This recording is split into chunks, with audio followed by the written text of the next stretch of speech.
بسم الله الرحمن الرحيم. الحمد لله رب العالمين، والصلاة والسلام على خاتم الأنبياء والمرسلين نبينا محمد وعلى آله وصحبه أجمعين. أما بعد، الوسيط الصغرى اس خاص دور علمیہ میں اس پیاری وصیت کا درس جاری ہے، اور ہمیں دوسری نشست ہے، اس پہ انشاءاللہ باقی کا حصہ مکمل کرتے ہیں. اور ہم پہنچے تھے شیخ الاسلام رحمہ اللہ کے اس جملے پر، وَمَا مَا سَأَلْتَ عَنْهُ مِنْ أَفْضَلِ الْأَعْمَالِ بَعْدَ الْفَرَائِضِ. اور جو آپ نے سوال کیا ہے کہ سب سے بہترین اعمال فرائض کے بعد کون سے ہیں، شیخ الاسلام رحمہ اللہ فرماتے ہیں یہ مختلف ہے لوگوں کے اختلاف سے اور لوگوں کی قدرت سے. لوگوں کی طاقت قدرت برابر نہیں ہے، اور جو ان کا مناسب وقت ہے، لوگوں کے مختلف مناسب اوقات ہیں، تو اس اعتبار سے بھی یہ اعمال جو فرائض کے بعد سب سے افضل ہیں یہ بھی مختلف ہے. تو اس میں کوئی جامع جواب نہیں ہو سکتا ہر ایک کے لیے الگ الگ تفصیل کے ساتھ، لیکن جس پر مما هو كالإجماع بين العلماء بالله وأمره، وہ علماء جو اللہ تعالیٰ کے حکم کا علم رکھتے ہیں، ان میں اجماع کی مانند ہے یہ بات کہ اللہ تعالیٰ کے ذکر کو لازم پکڑنا ہمیشہ یہ سب سے افضل ہے ہر بندے کے لیے جملتاً. یعنی سب سے افضل اعمال فرائض کی ادائیگی کی بات کیا ہے؟ کیونکہ لوگ مختلف ہیں، لوگوں کے پاس اوقات مختلف، فرصت کے، کام کے اور بزی ہونے کے مختلف اوقات ہیں. انسان کی جو طاقت ہوتی ہے، عمل پر قدرت، کسی کو روزہ آسان ہے، کسی کے لیے نماز آسان ہے، کسی کے لیے پاس مال ہے، صدقہ سے ہے، کسی کے پاس مال نہیں ہے، اس کے لیے صدقہ مشکل ہے.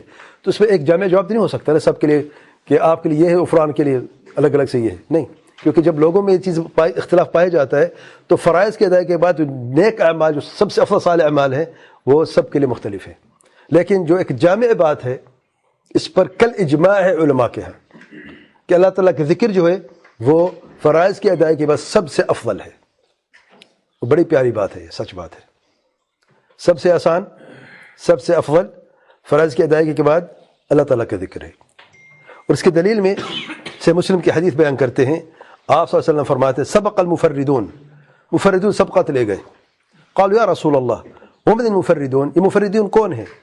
بعض صحابہ عرض کرتے ہیں، قال الذاکرون اللہ کثیرا والذاکرات، مفردون وہ لوگ ہیں، وہ مرد اور عورتیں جو اللہ تعالیٰ کا کثرت سے ذکر کرتے رہتے ہیں.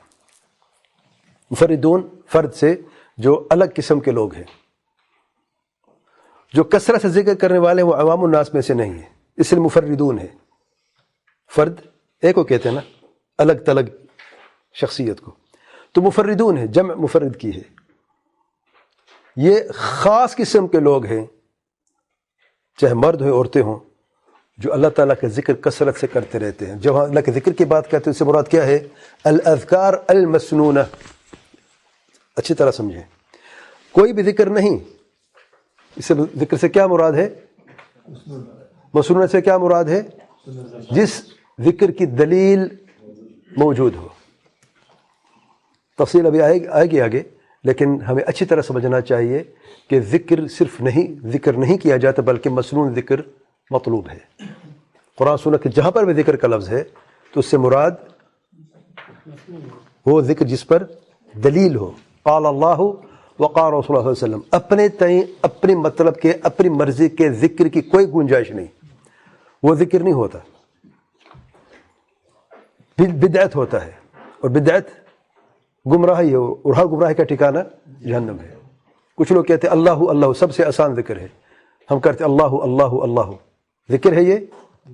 ذکر تو اللہ کا ذکر نہیں ہے. یہ اللہ تو کہہ رہے ہیں، اللہ اللہ کا نام تو لے رہے ہیں، تو اللہ کا ذکر کیوں نہیں ہے؟ کیونکہ اس کی دلیل نہیں ہے. جب دلیل نہیں ہے تو بدعت ہے، جب بدعت ہے تو گمراہی، جب گمراہی ہے تو اس کا ٹھکانہ جہنم ہے.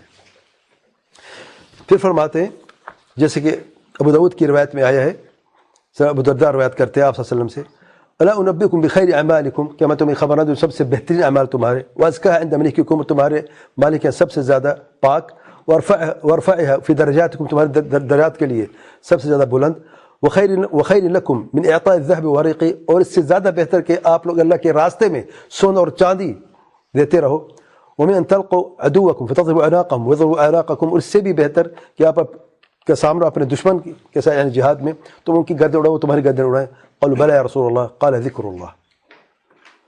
تو عرض کرتے ہیں صحابہ کہ بے شک یا رسول آپ نے صحیح فرمایا کہ ہم بتائیں وہ کیا چیز ہے، کون سے ایسے اعمال ہیں؟ فرماتے ہیں ذکر اللہ، اللہ تعالیٰ کا ذکر۔ پھر شیخ حسین رحمہ اللہ فرماتے ہیں اور قرآنی اور ایمانی دلائل جو ہے بہت ہی زیادہ ہے اس میں موجود ہے، بصراً انسان پہ آنکھوں سے دیکھتا ہے، یعنی جو لوگ اللہ کا ذکر کثرت سے کرتے ہیں اس ذکر کا اثر قرآن دلائل میں بھی موجود ہے کہ کیا اس کا خوبیاں ہیں، کیا اثر، کیا اجر ہے، اور انسان اپنے دل میں اپنے ایمان سے بھی اس کو پرکھ لیتا ہے، اپنی آنکھوں سے بھی دیکھتا ہے جو لوگ اللہ کے ذکر میں کثرت سے مصروف ہوتے اذکار مسنونہ میں ان کی زندگی کیسے ہوتی ہے، وہ خبر ملتی ہے کہ لوگوں کے ساتھ کیا کیسا معاملات ہیں، منظراً اور غور فکر سے ہی پتہ چل جاتا ہے اسے۔ یعنی بہت ساری دلائل ہیں قرآن میں بھی، انسان اپنے ایمان سے اپنے دل سے بھی پرکھ لیتا ہے اور اپنی آنکھوں سے بھی دیکھتا ہے، خود سنی خبر سے پتہ چلتا ہے، وہ غور فکر کر بھی پتہ چلتا ہے کہ کثرت سے ذکر کرنے کے بہت سارے فائدے ہیں اور بہت گہرا اثر ہے، لوگوں کی زندگیاں بدلی واللہ کثرت ذکر سے، زندگیاں بدلی ہیں۔ یہاں بات نہیں ہے کہ کثرت سے ذکر کرنا۔ اچھا ذکر کیسے کیا جاتا ہے؟ ہم بات کثرت سے ذکر، اچھا قرآن سنت میں دیکھیں جب ذکر کی بات ہے تو کثرت کا لفظ آتا ہے، سبحان اللہ، عمل کے ساتھ صالح کا، والدین کے ساتھ احسان کا، اور ذکر کے ساتھ یہ کوئی ایسی کونسیڈنس ہے؟ نہیں واللہ، ایک ایک لفظ اپنی جگہ پر عمدہ اور خوبصورت ہے، مطلوب ہے، یہ لفظ ایسے ہونا چاہیے، کثرت سے ذکر۔ لیکن کثرت سے کریں کیسے؟ مطلب بس بیٹھے 24 گھنٹے کوئی کام کاج نہ کریں، اللہ کا ذکر کرتے پھر روزی روٹی کہاں سے کمائیں گے؟ گھر کے حوال ہیں، باہر کی بہت ساری چیزیں کرنی پڑتی، زندگی کیسے گزاریں گے؟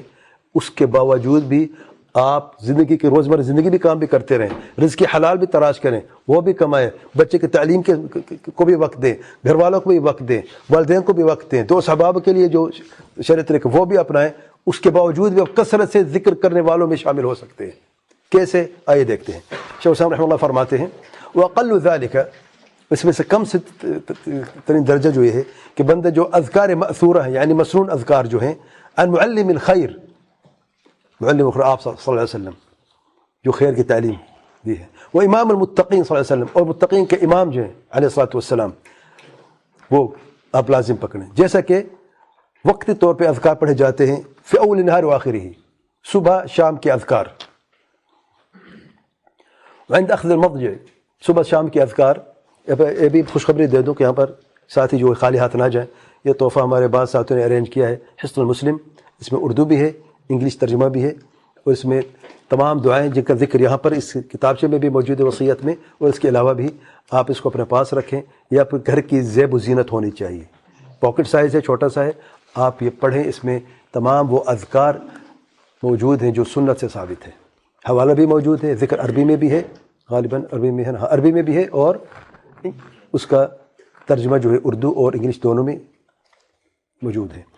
تو اس میں سے شیخ حسین رحمہ اللہ فرماتے ہیں وہ اذکار جو وقتی طور پہ پڑھے جاتے ہیں، یعنی اول نہار و آخری، صبح اور شام کے اذکار، وعند اخذ المضجع، اور رات کو سوتے وقت جو اذکار پڑھتے ہیں، وعند الاستيقاظ من النوم، اور جاگنے کے بعد کے اذکار، وادبار الصلوات، نماز کے بعد کے اذکار، والاذکار المقیدہ مثل ما يقول عند الاکل، اور ایسے مقید اذکار جیسے کہ کھانے کے وقت انسان ذکر کرتے ہیں، والشرب پینے کے وقت، واللباس لباس پہنتے وقت، والجماع جماع کے وقت، دخول المنزل گھر میں داخل ہونے کی دعا، والمسجد اور مسجد میں داخل ہونے کی دعا، والخلاء اور بیت الخلاء میں داخل ہونے کی دعا، والخروج من ذلك اور اس سے باہر نکلنے کی دعا، وعند المطر بارش کے وقت کی دعا، والرعد اور گرج کی دعا، الى غیر ذلك اس کے علاوہ بھی۔ وقد صنفت الكتب المسمى بعمل اليوم والليلة، اور اس میں کتابیں الگ سے تصنیف کی گئی ہیں، عمل اليوم واللیلہ، جیسے کہ نسائی کی معروف ہے اور ابن سنی کی یہ معروف کتابیں ہیں، جس میں عمل اليوم واللیلہ، صبح شام کے اعمال کے اذکار اس میں موجود ہیں۔ وقت نہیں ہے کہ میں جتنی چیزوں کا ذکر ہوا ہے میں سب کی دعا آپ کو بتاؤں، لیکن اب آپ کو میں یہ تحفہ دے رہا ہوں، اس میں تمام اس سے زیادہ کے اذکار موجود ہیں۔ یہاں پر جیسے مثال کے طور پہ کھانے کے وقت کا ذکر کیا پڑھیں گے آپ؟ بسم اللہ۔ بعضوں کہتے ہیں بسم اللہ الرحمن الرحیم ثابت نہیں ہے۔ یار کیوں ثابت نہیں ہے؟ بسم اللہ الرحمن الرحیم بہتر ہے یا بسم اللہ بہتر ہے؟ کھانے سے پہلے بسم اللہ بہتر ہے؟ کیوں؟ بسم اللہ الرحمن الرحیم جیسے اس میں کتنے جملے ہیں؟ بسم اللہ الرحمن الرحیم، الرحمن الرحیم کون؟ اللہ کا نام ہے کہ نہیں؟ اللہ تعالیٰ کے نام ہے، اللہ کا نام لینا زیادہ بہتر ہے کہ نہیں؟ یہاں پر نہیں، یہاں پر زیادہ بہتر نہیں۔ کیوں؟ کیونکہ اللہ تعالیٰ کے پیارے پیغمبر صلی اللہ علیہ وسلم جب کھانا کھائے تو کیا پڑھا؟ بسم اللہ پڑھا، بسم اللہ الرحمن الرحیم نہیں پڑھا۔ ہماری مرضی چلے گی؟ کس کی مرضی چلے گی؟ جس کی طرف سے ہمیں دین پہنچا ہے۔ اللہ تعالیٰ کے پیارے پیغمبر صلی اللہ علیہ وسلم نے کھانا کھانے سے پہلے پڑھا بسم اللہ، ہم کھانا کھانے سے پہلے پڑھتے ہیں بسم اللہ، ٹھیک ہے نا؟ جو کہتے ہیں نہیں میں بسم اللہ الرحمن الرحیم پڑھنا چاہتا ہوں، سنت ہے؟ بدعت ہے۔ سبحان اللہ۔ اللہ تعالیٰ کے دو پیارے نام الرحمن الرحیم اب شامل کرتے بدعت ہو سکتا ہے؟ جی ہاں۔ کیوں؟ کیونکہ دلیل نہیں۔ بارک اللہ فیکم۔ کھانے سے فارغ ہونے کی دعا، جو کھانا کھا لے ابھی گزرا ہے، کیا کہتے ہیں؟ الحمدللہ الذی اطعمنا ورزقنا من غیر حول منی ولا قوہ۔ کیا ملے گا اسے؟ پچھلے پچھلے صغیر گناہ معاف ہو جاتے ہیں۔ یہ اذکار مسنونہ ہے۔ اب جب بھی کھانا کھاتے ہیں، کھجور کھائے پہلے بسم اللہ پڑھا، بعد میں یہ دعا پڑھی، پھر بسکٹ کھائے پھر پہلے بسم اللہ پڑھا، پھر دعا پڑھی، پھر آپ نے پانی پیا پھر بسم اللہ پڑھتے ہیں، آپ لباس پہنتے ہیں اس کا ذکر کرتے ہیں، آپ واش روم میں جاتے ہیں اس کا ذکر کرتے ہیں، باہر نکلتے اس کا خاص ذکر کرتے ہیں، مسجد میں جاتے اس کا خاص ذکر ہے، باہر نکلتے خاص ذکر، گھر سے نکلتے خاص ذکر۔ یہ سب کیا ہے؟ روزمرہ زندگی وغیرہ پہ کہتے ہیں۔ آپ کس میں شامل ہوں گے؟ المفردون۔ کون ہے؟ جو اللہ تعالیٰ کثرت سے ذکر کرنے والے ہیں۔ وَاذْكُرُوا اللَّهَ كَثِيرًا لَعَلَّكُمْ تُفْلِحُونَ۔ تو فلاح پانے کے لیے سب سے زیادہ آسان طریقہ کیا ہے؟ اللہ تعالیٰ کا ذکر ہے۔ پھر فرماتے ہیں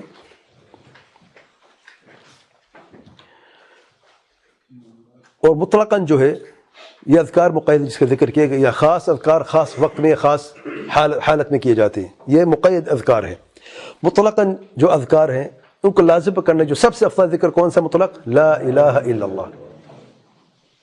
صحیح حدیث میں آیا ہے افضل الذکر لا الہ الا اللہ وافضل الدعاء الحمدللہ۔ افضل الدعاء الحمدللہ ہے، ٹھیک ہے نا؟ تو لا الہ الا اللہ سب سے افضل ذکر۔ ذرا غور سے بڑی علمی بات ہونے جا رہی ہے۔ سب سے افضل ذکر کیا ہے؟ دلیل آپ صلی اللہ علیہ وسلم فرماتے ہیں افضل ذکر لا الہ الا اللہ۔ لیکن بعض اوقات کوئی ایسی حالت انسان میں ہوتی ہے کہ جو باقی اذکار جیسے کہ سبحان اللہ، الحمدللہ، اللہ اکبر، ولا حول ولا قوۃ الا باللہ، افضل منہ، یہ لا الہ الا اللہ سے زیادہ افضل ہو جاتے ہیں۔ ممکن ہے؟ حیران کن بات ہے کہ نہیں؟ سب سے افضل ذکر کیا بھی بتایا ہے؟ حدیث میں آیا افضل ذکر لا الہ الا اللہ۔ کبھی سبحان افضل ہو سکتا ہے؟ کبھی لا حول ولا قوۃ الا باللہ لا الہ الا اللہ سے افضل ہو سکتا ہے ذکر میں؟ کب؟ جب حالت ایسی ہوگی یہ ذکر پڑھنا ہے اور سنت بھی یہ ذکر ہے وہ نہیں ہے۔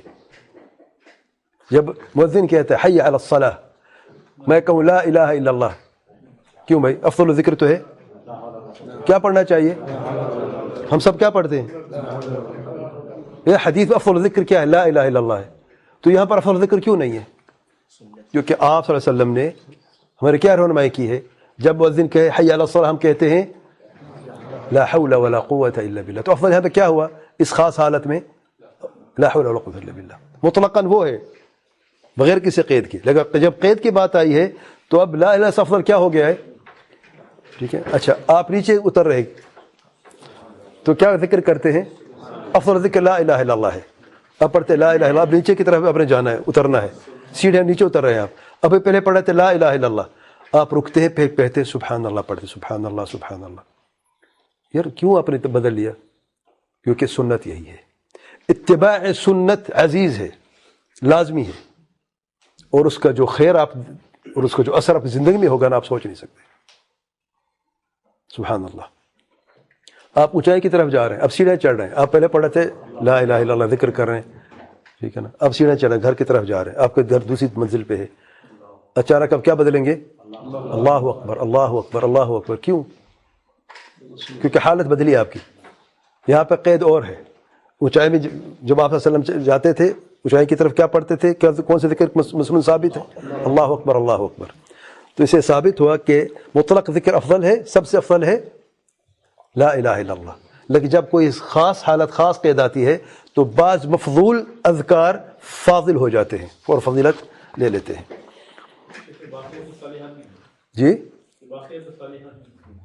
باقی صالحات بھی یا جی ہاں سبحان اللہ الحمد للہ اللہ اکبر، اس میں لا الہ الا اللہ بھی شامل ہے باقیات الصالحات میں. پھر شیخ رحمہ اللہ فرماتے ہیں یہ اچھی طرح جان لیا جائے ہر وہ چیز جو انسان اپنے زبان سے کرتا ہے اور دل میں اس کو تصور کرتا ہے جو اللہ تعالیٰ کے نزدیک کر دیتا ہے، چاہے علم ہو یا اس کی تعلیم ہو یا امر معروف و نہی عن المنکر ہو، یہ تمام ذکر اللہ میں سے ہے. ذکر اللہ صرف زبان کے حد تک منحصر نہیں ہے.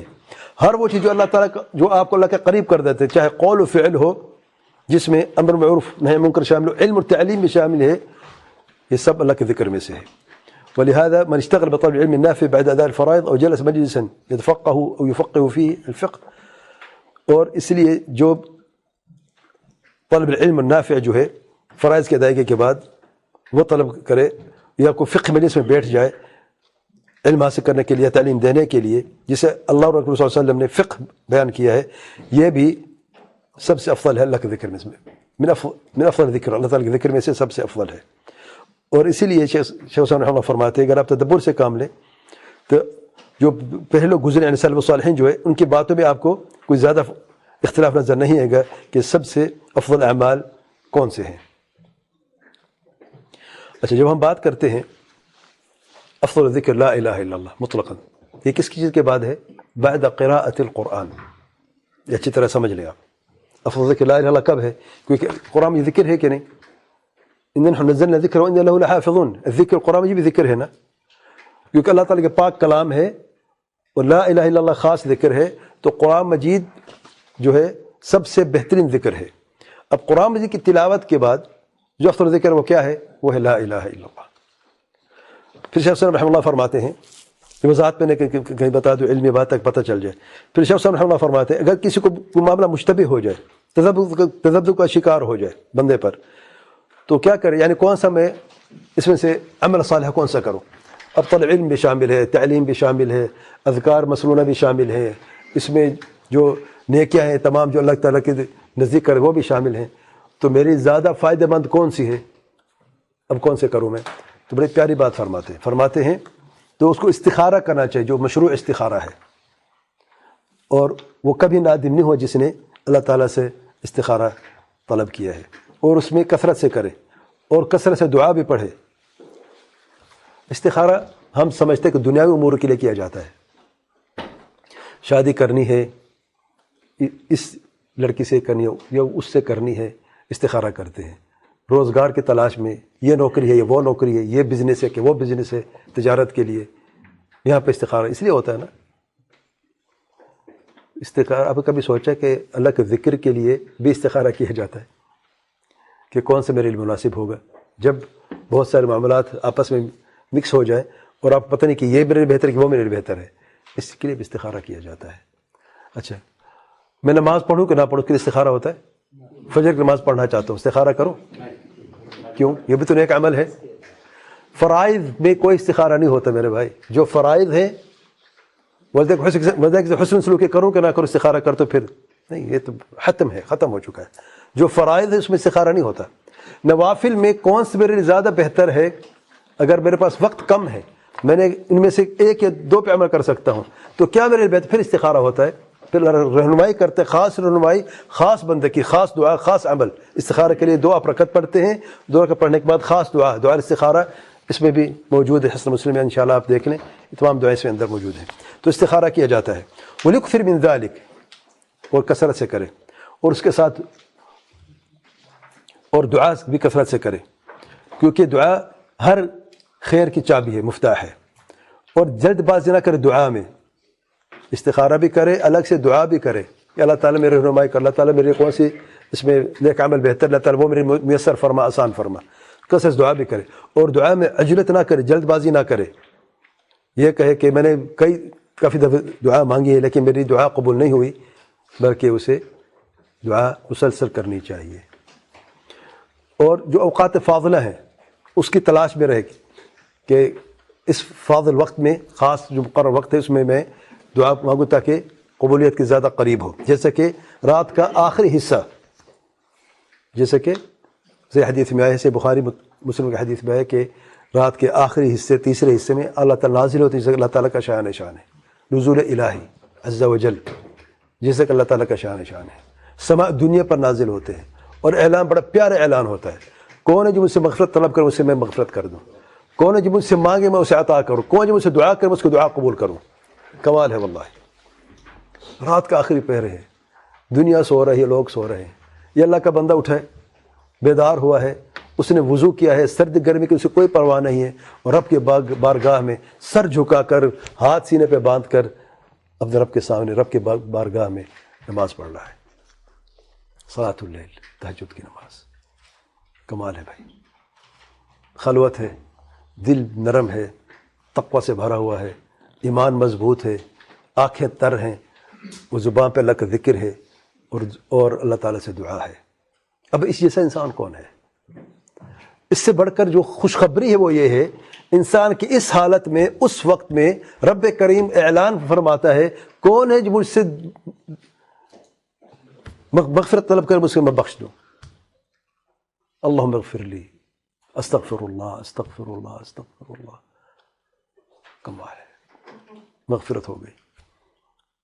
کوئی مصیبت ہے، کوئی درد ہے، تکلیف ہے، بھوک ہے، پیاس ہے، بے روزگاری ہے، اولاد نیک نہیں، یا اولاد نہیں ہے، بیوی اچھی نہیں ہے، یہ بھی، یا جو بھی آپ کو مسئلہ مصیبت ہے، یہ وقت ہے مانگنے کا، یہ وقت ہے درست کرنے کا.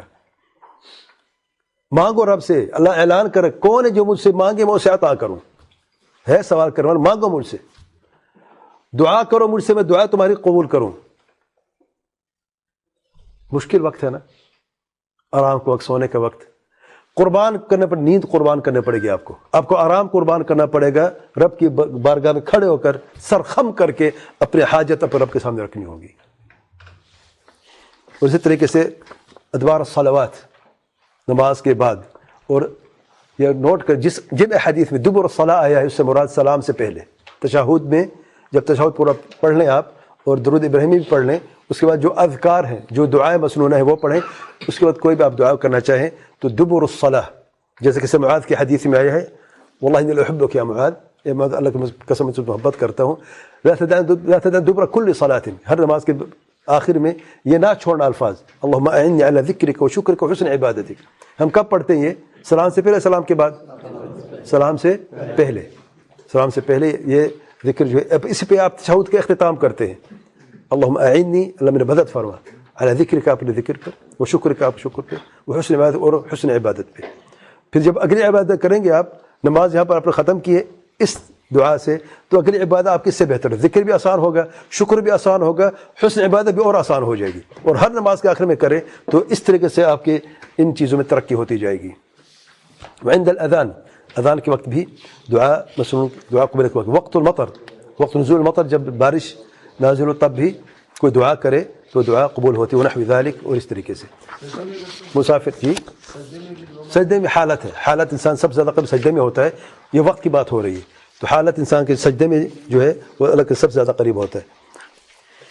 مسافر کی دعا، والد کی دعا، مختلف یعنی چیزیں ہوتی ہیں جو دعا کی قبولیت کے زیادہ قریب ہوتی ہیں. پھر اگلا سوال جو تھا تیسرا، وہ ارجح المکاسب، جو سب سے بہترین روزگار اور کسب ہے تمہارے لیے. کیونکہ سائل نے، شاگرد نے یہ پوچھا تھا نا، میرے سب سے بہتر روزگار میرے لیے کیا ہے؟ دیکھیں، طلب علم بھی ہے، اس کے ساتھ ساتھ روزگار بھی ہے. یہ صرف یہ نہیں کہ صرف 40 سال بادام پہ گزارا کیا ہے، کوئی روزگار نہیں، کوئی کام نہیں، کوئی کاج نہیں، بس پڑے رہنا ہے اور اللہ کا ذکر کرتے رہنا. نہیں، طلب علم بھی ہے، اللہ کا ذکر بھی ہے، اور دنیا بھی ہے، دین بھی ہے. ہم کیا کہتے ہیں؟ ربنا آتنا فی الدنیا حسنہ وفی الآخرۃ حسنہ وقنا عذاب النار. یہ دعا جامع دعا ہے، بڑی پیاری، عمدہ اور عظیم دعا ہے. ربنا آتنا فی الدنیا پہلے ہے، حسنہ وفی الآخرۃ حسنہ، کیونکہ ہماری آخرت کیسے بہتر ہوگی اگر دنیا میں ہے، ہم دنیا ٹھیک نہیں ہے، دنیا ہماری آسان نہیں ہے، ہم اس میں کیسے عبادت کریں گے، کیسے ذکر اللہ تعالیٰ کا کریں گے، فرض کی ادائیگی کیسے ہوگی؟ تو دنیا سے گزر کر ہم نے آخرت کی طرف جانا ہے. جو پیدا نہیں اس کو دنیا نہیں، اس کو آخرت بھی نہیں ہے. جو پیدا ہو چکا ہے، مکلف ہو چکا ہے، اس کو دنیا بھی، اس کی آخرت بھی ہے، اس کا حساب بھی ہوگا. تو اس لیے دنیا کے تعلق سے جو سوال کیا گیا، ارجح المکاسب، سب سے راجح میرے لیے کون سا روزگار ہے اور معاش کا ذریعہ ہے؟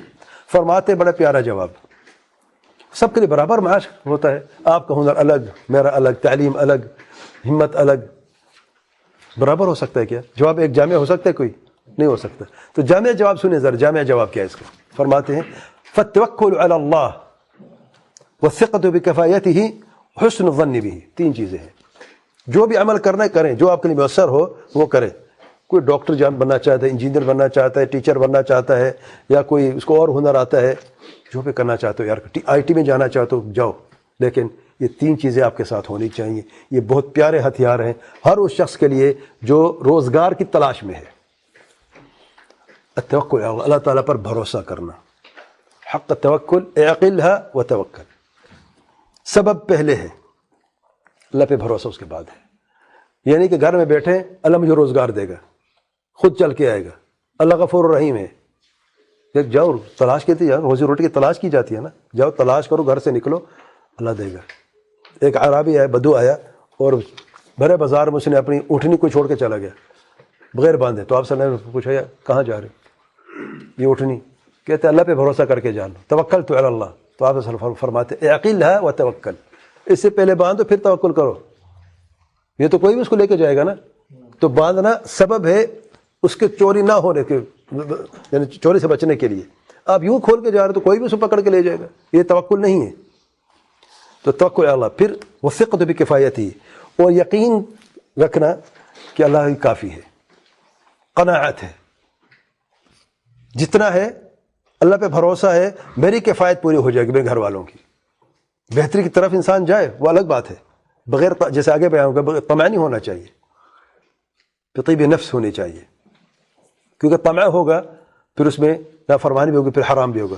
تو رزق حلال کے لیے یہ تین چیزیں بہت پیاری ہیں: اللہ پہ بھروسہ، توکل کرنا، دوسرا الثقۃ بکفایتہ، یقین ہو جائے کہ اللہ تعالیٰ مجھے کافی ہے، کفایت ہو جائے گی. حسن الظن بھی، حسن الظن، اللہ سے اچھا گمان. آپ صلی اللہ علیہ وسلم فرماتے ہیں حدیث قدسی میں کیا ہے؟ انا عند ظن عبدی بی، میں اپنے بندے کے گمان کے ساتھ ہوں. خیر چاہے تو خیر ہوگا، چاہتے تو شر، اس کی مرضی ہے، لیکن میں اپنے بندے کے گمان کے ساتھ ہوں. اللہ کے ساتھ بد ظنی کبھی نہیں کی جاتی، یاد رکھیں. اللہ آزماتا ضرور ہے، اس کے احکم الحاکمین ہے. بعض روزگار میں بڑی دیر ہو جاتی ہے. واللہ ایسے جو لوگ میں جانتا ہوں، قریب سے جانتا ہوں، 10 سال بے روزگار رہا. اس نے بینک کی نوکری تھی، کیشیئر تھا بینک میں، نصیحت کی چھوڑ دی اس نے. پھر اس کی تلاش میں چلا گیا، نہیں ملی. 10 سال ٹیوشن پڑھائی، اس نے مزدوری بھی کی ہے. یہ ایسی والا کا کام جو ہے کتنا مشکل، ایسی اٹھانا رکھنا، یہ بھی کیا ہے، پڑھا لکھا، کیشیئر بینک میں. اب توبہ کی تو واپس نہیں جانا، اب ختم. ڈگری بھی اچھی تھی، BBA کیا ہوا تھا. تو اللہ کی آزمائش، 10 سال تک نہیں نوکری ملی. 10 سال روزی کی تلاش کے بعد، صبر کے بعد ایسی نوکری ملی، ایسی کمپنی میں حلال نوکری. اب اس وقت وہ اپنی فیملی کا سب سے امیر ترین بندہ ہے، وہ امیر ترین اپنی فیملی میں سے. صبر کیا ہے، سبحان اللہ. تو حسن ظن ہے، اس نے آزمایا ہے، اس سے کے لیے صبر کیا ہے، وہ دے گا ضرور. ہاں دیر ہے، اندھیر نہیں ہے، تھوڑی دیر ہو سکتی ہے، اللہ کی حکمت ہے، احکم الحاکمین ہے، سبحان اللہ. پھر شیخ صاحب رحمہ اللہ فرماتے ہیں، اور اس کو چاہے جو رزق کے اہتمام کرتا ہے کہ اللہ کی طرف راغب ہو جائے اور دعا کرے. تو دعا چوتھے نمبر پہ کیا ہوا؟ توکل ہے، ثقت ہے، کفایت کی، بھروسہ ہے اور یقین ہے، اور کہ اللہ تعالیٰ کافی ہے. حسن الظن باللہ. اور چوتھے نمبر پہ ابھی کیا ہے؟ الدعاء. جیسا کہ صحیح مسلم کی حدیث بڑی پیاری حدیث ہے، حدیث قدسی ہے. اللہ تعالیٰ کا ارشاد حدیث قدسی میں، کلکم جائع الا من اطعمتہ، تم سب بھوکے مگر اس کے جسے میں نے کھانا کھلایا. فاستطعمونی، مجھ سے طلب کرو کھانا، اطعمکم، میں تمہیں کھانا کھلاؤں گا. یا عبادی کلکم راع، اے میرے بندو تم سارے کے سارے، کلکم عار، تم سارے کے سارے ننگے ہو، الا من کسوت، سوائے اس کے جسے میں نے کپڑا پہنایا ہے. فاستکسونی اکسکم، مجھ سے کپڑا طلب کرو، میں تمہیں کپڑا پہناؤں گا. یہ کپڑا جو بدن پہ ہے نا، تن پہ جو کپڑا ہے نا، یہ اللہ اگر نہ چاہتا تو ہم اس کے قابل نہیں تھے میرے بھائیوں. یہ اس کا کرم ہے. کھانا کھا کے آتے ہیں، ناشتے کا انتظار، ناشتہ کرتے ہیں، مشروب پی رہے ہیں، چائے پی رہے ہیں، اگر اللہ نہ چاہتا تو کبھی حق سے اتر نہیں سکتا تھا. یہ سب اسی کا کرم ہے.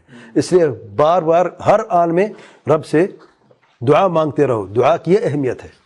ہم روزگار کی تلاش کی بات کر رہے ہیں نا میرے بھائی، روزگار کی تلاش کی الگ دعا ہے اور کھانے پینے لباس کے الگ دعا ہے. یہ سب دعا رب سے کرنی ہے، کیونکہ صرف وہی رب کریم سبحانہ و تعالی ہے جس کی نعمتیں میں ہم سراپا ڈوبے ہوئے ہیں. پھر ترمذی کی حدیث میں ہے، شیخ حسین رحمہ اللہ فرماتے ہیں، انس رضی اللہ عنہ بیان کرتے ہیں کہ آپ صلی اللہ علیہ وسلم فرماتے ہیں لیس احدکم ربہ حاجتہ کلہا حتی شسع نعلہ. تو میں سے کوئی شخص جو ہے سب کچھ اپنے رب سے، ہر حاج اپنے رب سے مانگے، یہاں تک کہ اپنے جوتے کا تسمہ بھی اذا انقطع، جب وہ ٹوٹ جائے، فإنہ ان لم یسرہ لم یتیسر، اگر اس کے لیے اللہ میسر نہ کرے تو میسر و آسان نہ ہو سکتا تھا. یہ حدیث جو ہے ضعیف ہے، اس سند کے اعتبار سے، سند کے اعتبار سے ضعیف ہے، لیکن معنی صحیح حدیث کا کہ ہر چیز انسان جو ہے رب سے مانگتا ہے. لیکن تسمہ اللہ اگر آسان نہ کرے، ٹوٹ گیا، کہاں لے سکتے کہیں سے؟ یعنی باریک بینی تک بھی واللہ اللہ تعالیٰ کی آسانی سے ہے اور میسر ہمارے، تب ہم اس سے فائدہ اٹھا رہے ہیں. اگر اللہ تعالیٰ روکنا چاہے تو کون کر سکتا ہے؟ میرے پاس ایک ایسا مریض آیا، پرانی بات ہے، 20 سال پرانی بات ہے، میں ایمرجنسی میں تھا. اس نے کہا ڈاکٹر صاحب میں کچھ کھانا چاہتا ہوں، یہاں پہ اٹک جاتا ہے، مجھے میں نگل نہیں سکتا ہوں، مسئلہ بڑھتا جا رہا ہے. میرے پاس واللہ جیب سے اس نے ہاتھ لگائے، یوں پیسے نکلے، 40,000 ریال میری زندگی کی کمائی ہے، 40,000 ریال یہ میرے پاس پیسہ ہے، ہسپتال میں داخلہ کرنا ہے، آپریشن کا کچھ کرنا ہے، میں کچھ نگل نہیں سکتا ہوں، مجھے رہنمائی کرو، میں کیا کروں؟ پتہ ہے ہم کھانے پیتے کتنے آسانی سے نگلتے ہیں، ہمارے مرضی ہوتی ہے. 40,000 زندگی کی کمائی اور رکھنا چاہتا ہے، اسے کہتے ہیں 1 ریال میں نے جمع کیا اپنے بچوں کی فیوچر کے لیے، تعلیم کے لیے، شادیوں بیاہ کے لیے. 40,000 بات کروں 20-25 سال پہلے، بڑی قیمت تھی اس وقت. لقمہ اتارنے کے لیے 40,000 دینے کے لیے تیار ہے. ہم لقمے پہ کھا پی رہے ہیں، کتنی دیتے ہیں رب کو؟ اس کے لیے کتنے خرچ کرتے ہیں؟ کچھ. پیشاب کے قطرے کیسے بنتے ہیں، کیسے نکل، کبھی سوچا ہے؟ پیتے پانی ہے، مشروب پیتے ہیں، خون پیشاب میں کیسے بدلتے، کڈنی کام کیسے کرتے ہیں پتہ ہے؟ جا کے اس سے پوچھو جس نے، جو ڈائلسس پہ ہے، جو گردے کی صفائی کے مشین میں بیٹھ 3 گھنٹے بیٹھتے ہیں ہفتے میں 3 دن، پوچھو زندگی کیا اس کی، اللہ ہم سب پر رحم فرمائے. جسے گردے کا ٹرانسپلانٹ یا جگر کا ٹرانسپلانٹ کیا ہے، اس سے پوچھ زندگی کیا ہے، کیا کھانا ہے، کیا نہیں کھانا ہے، کیا پینا ہے، کیا نہیں پینا ہے، زندگی کیسے اس کی گزرتی، جا کے پوچھو اس کا حال. اللہ کی اتنی نعمتیں ہیں، بے شمار نعمتیں ہیں، کہ ہم نعمتوں کو شکر ادا کبھی کیا ہے. اللہ تعالیٰ ہم سب کے لیے آسانی کرے اور رحم فرمائے. پھر شیخ حسین رحمہ اللہ فرماتے ہیں، اللہ تعالیٰ کا ارشاد ہے وَاسْأَلُوا اللَّهَ مِنْ فَضْلِهِ، اللہ تعالیٰ سے اس کے فضل کا سوال کرو. سورۃ النساء نمبر 32 اللہ تعالیٰ کا ارشاد سورۃ الجمعہ آیت نمبر 10 میں فَإِذَا قُضِيَتِ الصَّلَاةُ فَانْتَشِرُوا فِي الْأَرْضِ وَابْتَغُوا مِنْ فَضْلِ اللَّهِ وَاذْكُرُوا اللَّهَ كَثِيرًا لَعَلَّكُمْ تُفْلِحُونَ إلى آخر الآية. فَإِذَا قُضِيَتِ الصَّلَاةُ جب نماز ختم ہو جائے فَانْتَشِرُوا فِي الْأَرْضِ زمین میں منتشر ہو جاؤ، پھیل جاؤ، وَابْتَغُوا مِنْ فَضْلِ اللَّهِ اللہ کے فضل، اللہ کے رزق سے اللہ تعالیٰ سے سوال کرو، مانگو. یہاں پر فضل کے مطلب جو ہے رزق ہے، اور رزق میں یاد رکھے صرف ریال، روپیہ، روٹی وہ نہیں ہے. صرف روز بعض سمجھتے ہیں رزق کی بات کی ہے تو سب سے ذہن میں کیا آتا ہے؟ روزگار ہے، روٹی ہے، روزی ہے اور ریال روپیہ ہے. نہیں، یہ اس کا ایک حصہ ہے. علم رزق ہے، نیک بیوی رزق ہے، اچھی اولاد رزق ہے. اچھا، جب ہم دعا کرتے رب سے، یاد رکھیں دعا کو صحیح طریقے سے مانگنی ہے. صرف اولاد نہیں مانگنی، اللہ مجھے اولاد دے، نہیں، صرف بیوی نہیں مانگنی. کیا مانگنا ہے؟ نیک بیوی، صالح اولاد، یہ لازمی ہے. کیوں؟ وجہ کیا ہے؟ کیونکہ ہر بیوی نیک نہیں ہوتی، ہر اولاد نیک نہیں ہوتی، ایسا ہے نا. تو دعا صحیح طریقے سے ہونی چاہیے. تو جیسا فرماتے ہیں، یہ جو آیت ہے سورۃ جمعہ کی فَإِذَا قُضِيَتِ الصَّلَاةُ کے تعلق سے، یہ جمعہ کے لیے ہے، لیکن اس کا معنی قائم ہے ہر نماز کے لیے. وَلِهَذَا وَاللَّهُ أَعْلَمُ، آپ صلی اللہ علیہ وسلم نے مسجد میں داخل ہوتے وقت یہ دعا پڑھی، اللہم افتح لی ابواب رحمتک. اور جب مسجد سے خارج ہوتے، باہر نکلتے تو یہ دعا پڑھتے، اللہم انی اسألک من فضلک. مسجد میں داخل ہوتے ہیں کیا پڑھتے ہیں؟ کون سی دعا پڑھتے ہیں؟ پہلے درود پڑھتے آپ صلی اللہ علیہ وسلم پر، اور پھر دعا پاؤ کرتے ہوئے اللہم افتح لی ابواب رحمتک. کیوں رحمتک؟ کیوں؟ مسجد میں جا رہے ہیں، نماز پڑھنے جا رہے ہیں، اللہ کا ذکر کرنے جا رہے ہیں، پھر قرآن کی تلاوت بھی ہو سکتی ہے، اذکار ہیں، کیونکہ اللہ گھر اسی لیے ہے نا. اللہ کے ذکر کے لیے، نماز کے لیے، تو اللہ تعالیٰ کی رحمت کے ہم طلبگار ہوتے ہیں کہ اللہ کی خصوصی رحمت ہم پر نازل ہو۔ اور ایک حدیث میں آیا کہ جب انسان نماز سے فارغ ہو جاتا ہے، جب تک کہ وہ بس بیٹھا رہتا ہے تو فرشتے اس پر مغفرت اور رحمت کی دعا کرتے رہتے ہیں جب تک کہ وہ اپنے وضو میں باقی رہتا ہے۔ اتنا اللہ کا کرم ہے۔ تو مناسب کیا ہے، مسجد میں داخل ہوتے وقت ہم یہ دعا پڑھتے ہیں، اللہ سے رحمت کی دعا کرتے ہیں۔ اور جب مسجد خارج ہوتے ہیں، باہر نکلتے ہیں، تو ظاہر روزمرہ زندگی ہے، پھر روزگار ہے، ٹھیک ہے، رزق کی تلاش کے لیے اللہم انی اسألک من فضلک بھائی آپ آگے کرتے ہیں اور درود پڑھتے ہیں آپ صلی اللہ علیہ وسلم پر، اور پھر ہم کہتے ہیں اللہم انی اسألک من فضلک۔ وقد قال الخلیل علیہ الصلوۃ والسلام، اللہ تعالیٰ کے ارشاد فابتغوا عند اللہ الرزق واعبدوه واشکروا له، سورۃ عنکبوت 17 میں اللہ تعالیٰ کا ارشاد ہے فابتغوا عند اللہ الرزق، اللہ تعالیٰ کا رزق کو تلاش کرو، واعبدوه اور اس رب کی عبادت کرو، واشکروا له اس کا شکر کرو۔ شیخ فرماتے ہیں وهذا امر والامر يقتضي الايجاب، یہ امر ہے حکم اللہ تعالیٰ کی طرف سے، اور حکم وجوب کے لیے ہوتا ہے کہ واجب ہو جاتا ہے اللہ تعالیٰ سے مدد طلب کرنا، اللہ تعالیٰ کی طرف لجوء کرنا رزق میں، اور اس کے علاوہ بھی یہ اصل عظیم ہے، ہمیشہ رب کی طرف رغبت کرنی ہے اور اللہ سے مدد طلب کرنی ہے رزق کو حاصل کرنے کے لیے۔ پھر شیخ صاحب رحمہ اللہ فرماتے ہیں پھر وہ شخص جو مال، جس کو مال کی ضرورت ہے، مال چاہتا ہے، تو وہ سخاوت نفس کے ساتھ اسے طمع نہیں ہونا چاہیے، بغیر طمع کے، اس کے نفس صحیح صاف ہونی چاہیے، سخی ہونی چاہیے، طمع نہیں ہونا چاہیے، لیبارک فی، تاکہ اس میں برکت ہو، اور اشراف نفس و ہلع، یا خوف و ہراس کی حالت میں یا گھبراہٹ کی حالت اسے مال نہیں حاصل کرنا چاہیے، بلکہ بڑی خوبصورت بات سنیں، فرماتے بلکہ مال اس کے لیے ایسا جیسا کہ بیت الخلاء ہے۔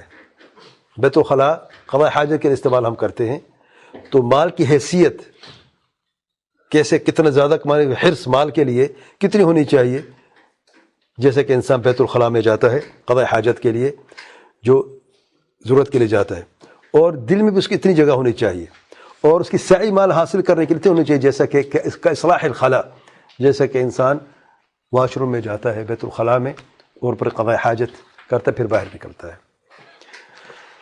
یہ حقیقت ہونی چاہیے، یعنی حرص حد سے زیادہ، طمع حد سے زیادہ، اس کی گنجائش نہیں ہے رزق کو طلب کرنے کے لیے۔ جب یہ چیزیں شامل ہو جاتی ہیں پھر انسان رزق نہیں کماتا، پھر رزق کے حرام بھی کماتا ہے، اسے پرواہ نہیں ہوتی، شہوت غالب آ جاتی ہے، انسان جو ہے اس کا حرص بڑھ جاتا ہے، پھر آہستہ آہستہ طمع بڑھ جاتا ہے، پھر وہ لالچ میں آ کے انسان جو ہے نعوذ باللہ محرمات کا ارتکاب کرتا ہے۔ وفي الحديث المرفوع الذي رواه الترمذي شيخ رحمه الله فرماتے ہیں من اصبح والدنيا اكبر همه شتت الله عليه شمله وفرق عليه ضيعته ولم يأتي من الدنيا الا ما كتب له ومن اصبح والاخره اكبر همه جمع الله عليه شمله وجعل غناه في قلبه واتته الدنيا وهي راغمه۔ یہ الفاظ ترمذی کے نہیں ہے، اسے درست کر لیں، کیونکہ شیخ حسین رحمہ اللہ اپنے حافظے سے بات بیان کریں، اور بعض علماء سے کوئی سہو ہو جاتا ہے جب اپنے حفظ سے کوئی بات کرتے ہیں، ملتے جلتے الفاظ حدیث کے جو ترمذی کے الفاظ ہیں من كانت الآخرة همه، جس کی آخرت اس کا ہم ہو، اس کے فکر آخرت کی ہو، تو یہاں سے حدیث کی ابتدا ہوتی ہے۔ جس کی فکر آخرت کی ہو تو اللہ تعالیٰ اس کے لیے اس کے معاملات کو سمیٹ لیتا ہے، جمع اللہ علیہ شملہ، سمیٹ لیتا ہے سارے معاملات، اور آسانی ہو جاتی ہے۔ وجعل غناه فی قلبی، اس کی جو بے پرواہی ہے وہ اس کے دل میں ہوتی ہے، واتته الدنيا وهي راغمہ، اور دنیا چل کر اس کے پاس آئے گی خادمہ بن کر۔ سبحان اللہ، کچھ لوگ دنیا کے پیچھے بھاگتے، کچھ لوگوں کے پیچھے دنیا بھاگتی ہے۔ کب؟ جب آپ کی فکر آخرت کی ہوگی۔ یاد رکھیں، صحیح حدیث ہے ترمذی میں، من كانت الدنيا همه، من كانت الآخرة همه، جس کی فکر ہمیشہ آخرت کی ہے، جس کی فکر آخرت کی ہو تو کبھی دنیا میں ہیرا پھیری سے کام نہیں لے گا، حرام کی طرف دیکھے گا بھی نہیں، بلکہ حرام سے بچتا رہے گا۔ یہ تقویٰ کا راستہ ہے، کیونکہ اس کی اصل فکر کس چیز کی ہے، اس کا غم کیا کھایا جا رہا ہے، میری آخرت کیسے ہوگی، یہ فکر الآخرہ ہے۔ تو اللہ تعالیٰ اس کے معاملات سمیٹ لے گا، جمع علیہ شملہ، اور اس کی دل میں بے پرواہی ہوگی، لالچ نہیں ہوگی، بہت دور کی، لالچ دور کی بات ہے، لالچ کے بارے میں سوچے گا بھی نہیں ہو، نہ اس کو کوئی طمع ہوگا۔ اسے یقین ہے جو اللہ دے گا میرے لیے کافی ہوگا. وَأَتَتْهُ الدُّنْيَا وَهِيَ رَاغِمَةٌ, اور دنیا اس کے پیچھے دوڑے گی خادمہ بن کر, اس کے پیچھے آئے گی. اچھا, دوسری طرف وَمَنْ كَانَتْ الدُّنْيَا هَمَّهُ, جس کی فکر دنیا کی حد تک ہو, اس کے لیے کیا ہے؟ فرق اللہ علیہ شملہ, اللہ تعالیٰ اس کے معاملات بکھار دے گا. معاملات بکھر جائیں گے سارے, سمیٹ نہیں پائے گا, لگا رہے گا کبھی یہ کم کبھی وہ کم, کبھی اس کے مسئلہ کبھی اس کا مسئلہ, کبھی بیوی کا, کبھی بچوں کا, کبھی تعلیم کا, بجلی کا بل ادا نہیں کر رہا, کبھی روزگار مسئلہ ہوگا, کبھی یہاں پہ سیدے کٹ گئی ہے, کبھی یہاں پر الجھ جائے گا. اس کے معاملات سمٹنے نہیں پائے. کیوں؟ اس کی سوچ کے فکر کیا ہے؟ دنیا کی حد تک محدود ہے. آخرت جیسی بھی اس کو پرواہ نہیں ہے. اللہ کا عذاب ہے, اللہ کی پکڑ ہے, حرام ہے, حلال ہے, کوئی اس کو مسئلہ نہیں ہے. اس کا مسئلہ کیا ہے؟ دنیا میری بس سدھر جائے کسی طریقے سے. نہیں سدھرے گی دنیا, معاملات آپ کی مصیبتیں بڑھتی جائیں گی. فرق اللہ علیہ شملہ, اس کے سارے تتر بتر ہو جائے گا. اس کا گھرانہ, بیوی بچے, بیوی ناراض, بچے ناراض, خوش نہیں ہوں گے کبھی. کیوں؟ کیونکہ اس کی سوچ فکر ہی نہیں ہے. وہ دنیا کو بہتر کرنا چاہتے, رب کو ناراض کر کے واللہ کوئی راضی نہیں ہوگا, سوال نہیں پیدا ہوتا. رب کو راضی کر کے دیکھے دنیا ساری راضی ہو جائے گی. دنیا راضی نہ بھی ہو تو رب کی رضا کافی ہے. اصل معاملہ یہ ہے. وَلَمْ يَأْتِ مِنَ الدُّنْيَا إِلَّا مَا كُتِبَ لَهُ, دنیا میں سے کیا ملے گا اسے؟ جو اس کے لیے مقدرہ میں لکھا ہے, اس سے زیادہ لے سکتا ہے کوئی؟ تو پھر مصیبتیں کیوں ہیں, فکر کیوں ہے, کیوں دنیا کی فکر ہے, آخرت کی فکر کیوں نہیں ہے؟ تو اصل فکر کس کی ہونی چاہیے؟ آخرت کی ہونی چاہیے. پھر شیخ الاسلام رحمہ اللہ فرماتے ہیں, قال بعض السلف, بڑی پیاری بات ہے, انڈر لائن کریں اسے بھی. انت محتاج الى الدنیا, آپ دنیا کے محتاج ہو, وانت الى نصیبک من الآخرت احوج, اور اس سے زیادہ تم اپنے آخرت کے حصے کے زیادہ محتاج ہو. دیکھو دنیا کی حاجت تو ضرورت تو ہے نا, تمہیں دنیا کی ضرورت ہے, اور دنیا کی ضرورت سے زیادہ تمہیں آخرت کے حصے کی زیادہ ضرورت ہے. فإن بدأت بنصيبك من الآخرة, پھر جب آپ اپنے آخرت حصے سے شروعات کرو گے حاصل کرنے کی, یعنی مر على نصيبك من الدنيا فانتظمه انتظاما, تو دنیا میں جو تو ملا تھا وہ ویسے بھی تو مل جائے گا, تو اس کو بہترین طریقے سے اپنا لو. پھر فرماتے ہیں شیخ صاحب رحمہ اللہ, اللہ تعالیٰ کا ارشاد ہے, وما خلقت الجن والانس الا ليعبدون ما اريد منهم من رزق وما اريد ان يطعمون ان اللہ هو الرزاق ذو القوة المتین. سورۃ الذاریات کی آخری آیات میں بڑے پیارے پیغام, وما خلقت الجن والانس الا ليعبدون, اور میں نے نہیں پیدا کیا جن و انس کو الا کہ میری عبادت کریں. عبادت وسیع مفہوم ہے, صرف نماز روزہ حج زکوٰۃ نہیں, آپ کا رہن سہن والدین کے ساتھ, بیوی بچوں کے ساتھ, یہ سب عبادت میں شمار ہے. رزق حلال عبادت ہے. یہ سب چیزیں, آپ کا مسکرانا, بھائی کے منہ کی طرف دیکھے, مسکراہٹ بھی صدقہ ہے کہ نہیں, صدقہ عبادت ہے کہ نہیں, یہ بھی عبادت میں اس کا شمار ہے. ما اريد منهم من رزق, میں ان سے رزق کا طلب نہیں کرتا. وما اريد ان يطعمون, اور میں ان سے یہ بھی نہیں ارادہ کرنا نہیں چاہتا کہ مجھے یا میں مخلوق کسی کو وہ رزق دیں. کیوں؟ ان اللہ, بے شک اللہ تعالیٰ, هو الرزاق, وہی رزاق ہے, ذو القوة المتین, طاقتور اور سخت اور متین ہے, جل شان سبحانہ و تعالی. پھر شیخ الاسلام رحمہ اللہ فرماتے ہیں, یہ متعین کر دینا کہ کون سا روزگار جو ہے ایک دوسرے پر سب قتل جاتے ایک دوسرے سے پہلے تعین, چاہے صنعت میں سے ہو یا تجارت ہو یا بنایت ہو یعنی تعمیر وغیرہ کرنا, او حراثہ یا کاشتکاری ہو, او غیر ذلك, اس کے علاوہ بھی. فهذا يختلف باختلاف الناس, تو یہ لوگوں کے اختلاف سے مختلف ہے. یعنی بعض لوگوں کی تجارت آسان ہے, تاجر ہیں, بعض لوگوں کی صنعت جو ہے وہ زیادہ آسان ہے, بعض لوگ کاشتکاری سمجھ وہ زیادہ آسان ہے, بعض لوگ ٹیکنیکل لوگ ہیں, ان کے لیے کوئی پلمبنگ کسی کے لیے آسان ہے, کسی کے لیے کوئی اور معاملات آسان ہیں. تو یہ مختلف لوگ ہیں, مختلف لوگوں کے لیے آسانیاں ہیں. ولا اعلم في ذلك شيئا عاما, میں کوئی عام چیز نہیں جانتا کہ کس کے لیے کیا بہتر اور کیا آسان ہے. لیکن اذا عند الانسان جهة فليستخر الله سبحانه وتعالى, اگر کوئی چیز انسان کو زیادہ رغبت ہو, زیادہ آسان ہو جائے, تو پھر اللہ تعالیٰ استخارہ کرے, جو معلم خیر صلی اللہ علیہ وسلم سے ہمیں ملا ہے. استخارہ کہ 2 رکعت پڑھے اور اس کے بعد جو دعا مسنون وہ بھی پڑھے. فإن فيها من البركة ما لا يحاط به, تو اس میں ایسی برکت جو اس کا احاطہ نہیں کیا جا سکتا. پھر جو اس کے لیے آسان کیا جائے بغیر تکلف کے اسے اپنا لے, الا کہ اس میں کوئی شرعی کراہت ہو تب تو وہ نہ کرے. یعنی آپ کے سامنے روزگار کے تلاش میں 2-3 چیزیں ہیں, آپ یہ کریں کہ یہ کریں, کیا کریں؟ آپ دونوں دیکھتے دونوں میرے لیے مناسب ہیں، لیکن کون سا زیادہ بہتر مجھے پتہ نہیں۔ جب تذبذب کا انسان شکار ہوتا ہے نا تو انسان کیا کرے؟ استخارہ کر لیتا ہے۔ اچھا استخارہ بھی ایک چیز اچھی طرح یاد رکھیں، یہ نہیں ہوتا کہ دونوں کو استخارہ ہے، دونوں میں سے کون سا بہتر ہے، نہیں، استخارہ ایک متعین کریں دونوں میں سے۔ مثال کے طور پہ کاشتکاری کرنی ہے یا تجارت کرنی ہے، تذبذب کا شکار ہے، اچھا کاشتکاری دونوں میں سے اب استخارہ کرنا ہے، اللہ تعالیٰ دونوں کے لیے استخارہ کے دونوں میں سے جو بہتر میرے لیے آسان فرما، پھر دعا نماز پڑھے دونوں کا دعا پڑھے، نہیں ایسے نہیں، علماء فرماتے استخارہ کے لیے دونوں سے ایک متعین کر دے۔ اب کاشتکاری میں نے متعین کر دی ہے، پھر استخارہ کی دعا میں یہ میں کہوں گا یہ کاشتکاری جو کہ میرے لیے دنیا میں اور آخرت میں اور عاقبت امر میرے اگر آسانی تو اللہ تعالیٰ اس سے فرما سے برکت دے دے جیسے کہ دعا ہے۔ پھر اس کے بعد جس کو نتیجہ اس کے مطابق ہو، نہیں ہوا پھر دوسرے کے لیے اب استخارہ کریں اس طریقے سے، اوپن نہیں ہوتا۔ دوسری بات، پتہ کیسے چلتا ہے کہ استخارہ میں آپ کو جو جس کے لیے استخارہ کیا ہے وہ بہتر ہے کہ نہیں؟ بعض لوگ سمجھتے ہیں کہ لازمی خواب آئے گا، یہ غلط فہمی ہے۔ خواب لازمی نہیں ہوتا، خواب جب تک نہیں آئے گا استخارہ۔ بعض لوگ پوچھتے ہیں ڈاکٹر صاحب استخارہ بڑا کیا ہے لیکن خواب نہیں آیا کوئی۔ میں کہا کس نے کہا بھائی اس میں خواب لازمی ہے؟ کہتے سنا ہے، تو سنے کیا دین ہوتی ہے کیا؟ سننے میں تو انسان کچھ بھی کہہ دیتا ہے۔ کیا شرعاً اسے کوئی دلیل ہے کہ خواب میں آئے گا؟ کچھ خواب میں آ سکتا ہے لیکن لازمی نہیں ہے، دونوں میں فرق ہے۔ تو پتہ کیسے چلے گا؟ تین چیزیں یاد رکھیں۔ نمبر ایک، اطمینان قلب، اطمینان قلب۔ آپ استخارہ کے صبح اٹھیں گے دل مطمئن ہوگا اور بالکل انشراح صدر، اطمینان دل، اور جس سے آپ استخارہ کی رغبت اور بڑھ جائے گی۔ دوسری نشانی، وہ معاملہ آسان ہو جائے گا جس کا آپ استخارہ کیا، کہاں سے آسان آپ کو پتہ نہیں۔ یعنی آپ نے کہا یار یہ کام جو ہے اس کے لیے صرف ایک مسئلہ ہے میرے لیے، بس میرے پیسے پھنسے فلان جگہ پہ، یہ مل جائے تو میری کاشتکاری بڑی آسان ہو جائے گی، وہ مل نہیں رہے۔ آپ نے استخارہ کے صبح اٹھے ٹیلی فون آ گیا، یار آپ مجھ سے پیسے لے لو اپنے، اس کو پتہ ہی نہیں ہے نا آپ کا، آپ نے قرض دینا تھا واپس۔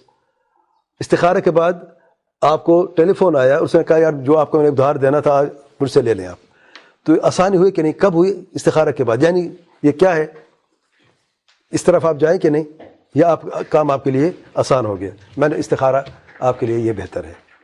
تیسرا کیا ہے؟ خواب۔ خواب میں آپ دیکھ سکتے ہیں، خواب میں کوئی اچھا خواب ہو جس میں یہ خوشخبری بھی ہوتی ہے کہ یہ کام واضح طور پہ آپ کھیت میں ہیں اور آپ بڑے ہرے بھرے باغ ہیں، اس میں آپ چل رہے ہیں، کام کر رہے ہیں، تو پتہ چلا کہ استخارہ بہتر ہے۔ یا کچھ اور خوشخبری ہو سکتی ہے، اس میں کوئی اچھا خواب ہو سکتا ہے اس استخارہ کے تعلق سے۔ پھر شیخ صاحب رحمہ اللہ فرماتے ہیں وَأَمَّا مَا تَعَمَّدْتَ عَلَيْهِ مِنْ كُتُبِ الْعُلُومِ۔ چوتھی بات جو آخر میں جو شیخ صاحب رحمہ اللہ نے بیان کی ہے، جو آپ نے کتاب کے بارے میں مجھ سے دریافت کیا ہے، پوچھا ہے کہ کون سی کتاب میرے لیے بہتر ہے خصوصی طور پر علم حدیث کے لیے، عمومی طور پر شریعت کے لیے، فرماتے ہیں فَهَذَا بَابٌ وَاسِعٌ، یہ وسیع باب ہے، اور اس میں بھی انسان مختلف ہے کہ انسان کی پرورش کس جگہ پہ ہوتی ہے۔ بعض جگہوں پر، بعض بلاد میں بعض ایسی کتابیں میسر ہوتی جو کسی دوسری جگہ پر میسر نہیں ہوتی، اور علم کا طریقہ اور مذہب جو اس میں جو ہے وہ کون سا ہے، ایک جگہ پر متأثر جو دوسری جگہ پر متأثر نہیں ہوتا۔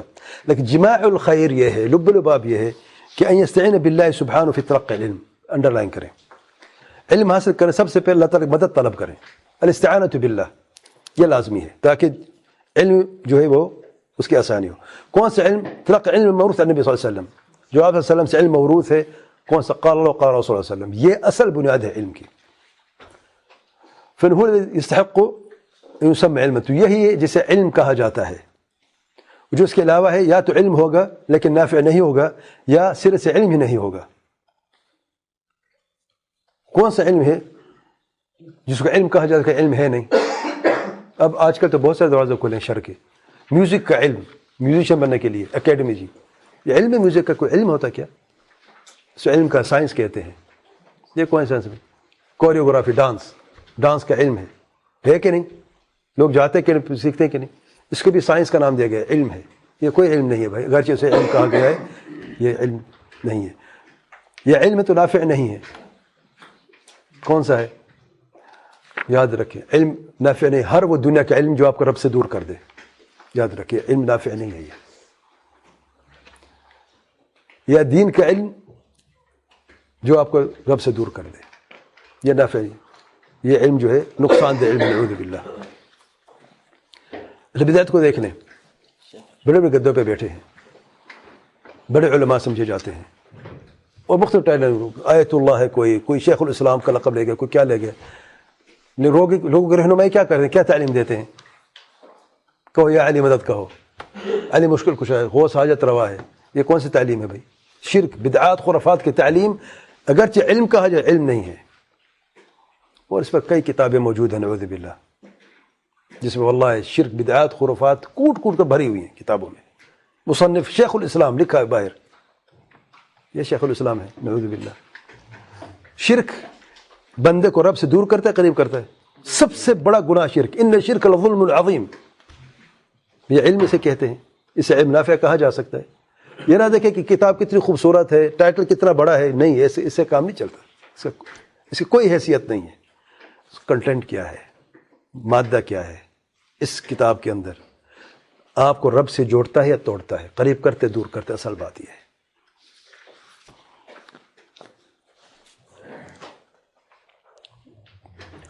پھر شیخ حسین رحمہ اللہ فرماتے ہیں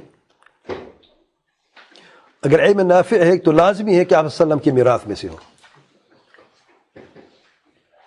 اور اس سے مماثلت کوئی چیز بھی نہیں، یا اس سے کوئی بہتر کوئی چیز ہو سکتی ہے۔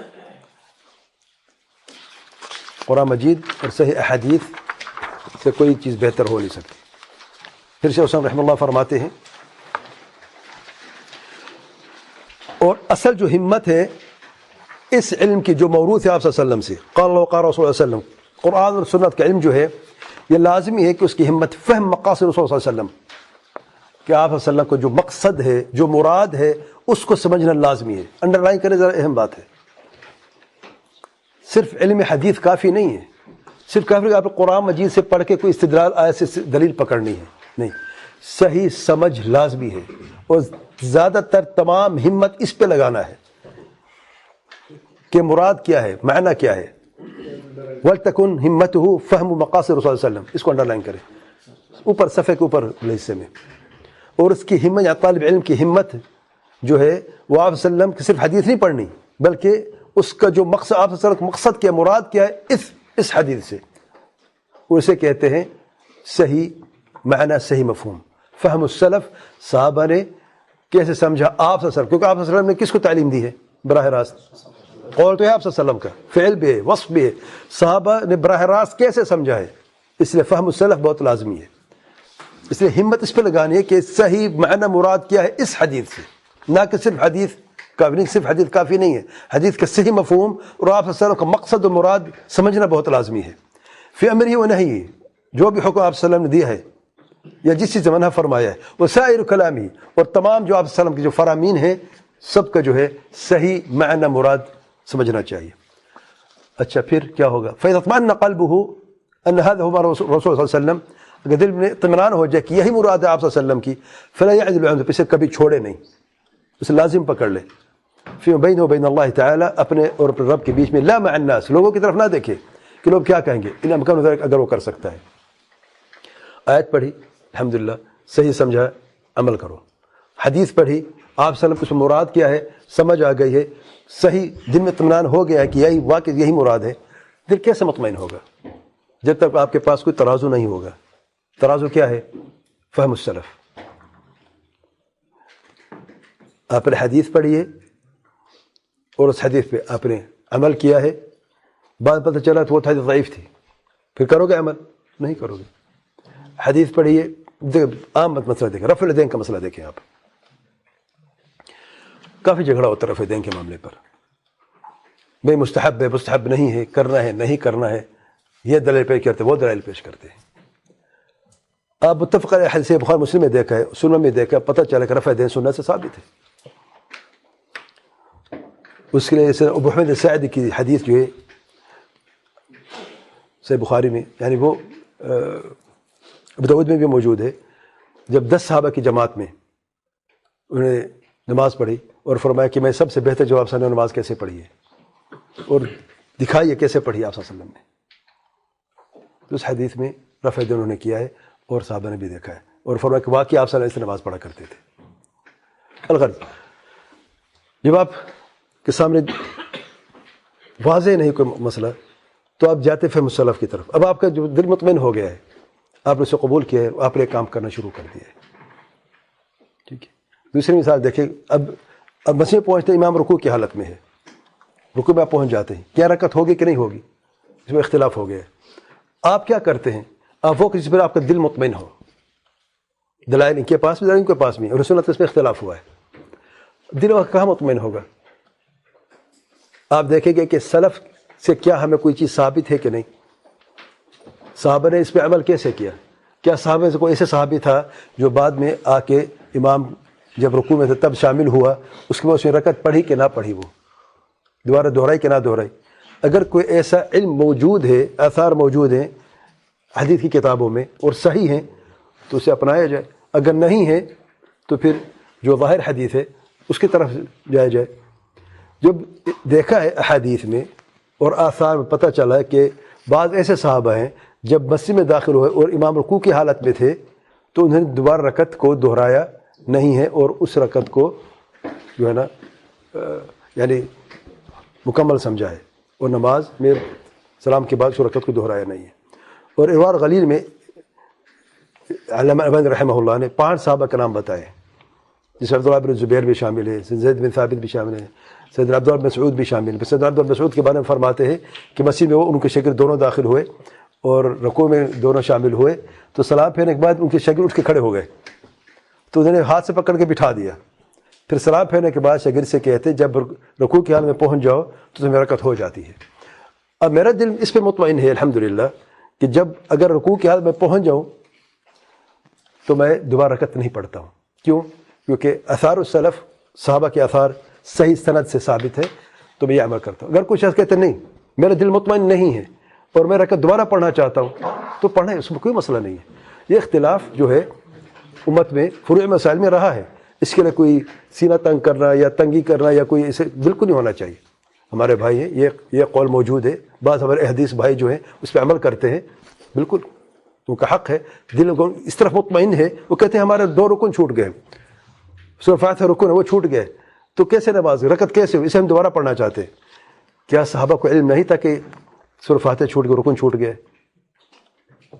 تو ہم تو یہ مانتے ہیں ان کو پتہ تھا. سید عبداللہ بن مسعود بڑے معروف عالم صحابی ہیں, سید زید بن ثابت ہیں, عبداللہ بن زبیر ہیں, اور بھی 2 صحابہ کے نام ہیں, تو ان سے صحیح سند سے ثابت ہے. تو اس اعتبار سے دل مطمئن ہو جائے تو اس کو کبھی چھوڑیں. لوگوں کی طرف مت دیکھیں, کس کی طرف دیکھیں؟ رب کی طرف دیکھیں. جب اللہ نے آپ کو مؤثر کر دیا ہے, دل مطمئن ہے آپ کا, تو الحمدللہ. لوگ کیا کہتے ہیں, یا رکن چھوڑ کے نماز پڑھتے ہیں, نماز ان کی نہیں ہوتی, یہ کیسے اہل حدیث ہیں, یہ کیسے اپنے کو سلفی کہتے ہیں, اور کافی اعتراض کرتے ہیں, اور بعض اوقات جھگڑے تک بات پہنچ جاتی ہے. جب جھگڑنے کی بات بالکل نہیں ہے. میرا اطمینان اس طرف ہے, اور رب میں سمجھ رب میرا راضی اس معاملے میں اس دلیل کے ساتھ ہے, تو الحمدللہ. اگر آپ کا دل مطمئن نہیں ہے, آپ سمجھتے ہیں کہ رکن چھوٹ گیا ہے, تو آپ پڑھ لیں, ہمیں کوئی اعتراض نہیں. یہ آپ کا رب کا معاملہ ہے. یہ وہ اختلاف جس کی گنجائش ہے امت میں, فروع مسئلے میں. اصول میں اختلاف کی گنجائش نہیں ہے, عقیدے میں منہج میں اس کی اختلاف کی گنجائش نہیں ہے. پھر شیخ حسین رحمہ اللہ فرماتے ہیں, اور اجتہاد کرے ہر باب میں, باب العلم یعنی حدیث میں پڑھی ہے اور اس میں بہت سارے آپ کو علمی باتیں ملی ہیں, تو اس لازم پکڑو ہر باب کو باب العلم میں سے. بے اصل ماثور آپ صلی اللہ علیہ وسلم سے جو اصل ثابت ہے, نبی صلی اللہ علیہ وسلم, یعنی کوئی بھی عمل کرنا چاہتے کسی معاملے میں بھی, وضو کا مسئلہ ہے, طہارت کا مسئلہ ہے, تیمم کا مسئلہ ہے, طلاق کا مسئلہ ہے, نکاح کا مسئلہ ہے, جو مسئلہ بھی آپ کو درپیش آئے کسی بھی باب کے تعلق سے, آپ کے پاس عمل سے پھر دلیل ہونی چاہیے. دلیل نہیں ہے تو عمل نہیں ہے. تو آپ علم حاصل کریں اور اس پر عمل بھی کریں, تو اس عمل کے لیے آپ کے پاس لیکن شرط ہے کہ دلیل ہونی چاہیے. اور اگر کوئی اشتباہ ہو جائے جس پر لوگوں کا اختلاف ہے, مثلا میں نے بھی بتایا مثال کے طور پہ, اب رکعت ہوئی کہ نہ ہوئی رکوع میں شامل ہونے سے, معاملہ مشتبہ ہے بعض لوگوں میں, یار پتہ نہیں, ڈاکٹر صاحب بھی بڑی دلیل پیش کرتے ہیں اور ہم تو یار سیدھی سی بات ہے رکعت پڑھتے نہیں ہیں, ہم تو رکعت دوبارہ دہرا دیتے ہیں, ڈاکٹر صاحب کہتے ہیں کہ نہیں پڑھنی چاہیے. اب تھوڑا تذبذب کا شکار ہے, تو کیا کریں, اس کا حل بھی ہے, فکر نہ کریں آپ, اس پہ عمل کرے, واللہ قسم کھا رہا ہوں میں, عمل کرے آپ کا معاملہ آسان ہو جائے گا, مزید اطمینان ہوگا. لیکن کرنا ہے, کیا کرنا ہے سنیں ذرا. شیخ حسین رحمہ اللہ فرماتے ہیں تو یہ دعا مانگے جو سے مسلم میں ثابت ہے.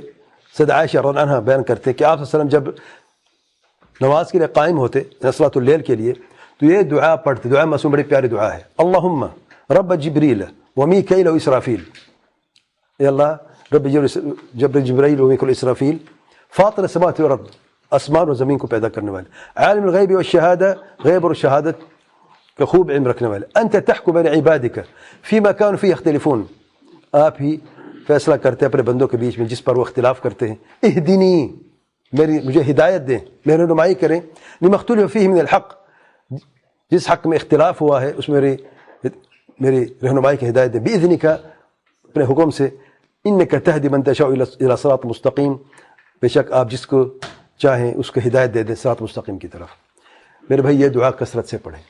صلاۃ اللیل کی جو مصنون دعائیں ہیں, آپ نے تکبیر تحریمہ کے بعد دعا استفتاح جب پڑھتے ہیں ان میں سے ایک یہ بھی دعا شامل ہے. عام طور پر ہم کون سی پڑھتے ہیں؟ سبحانک اللہم بحمدک آخر تک, اور 7-8 قسم کی دعائیں دعا استفتاح میں, ٹھیک ہے نا. ان میں سے ایک یہ ہے جو صلاۃ اللیل میں, اور بعض علماء کہتے ہیں صلاۃ الوتر میں آپ تکبیر تحریمہ کے بعد یہ دعا پڑھیں اور آپ ڈیلی پڑھیں.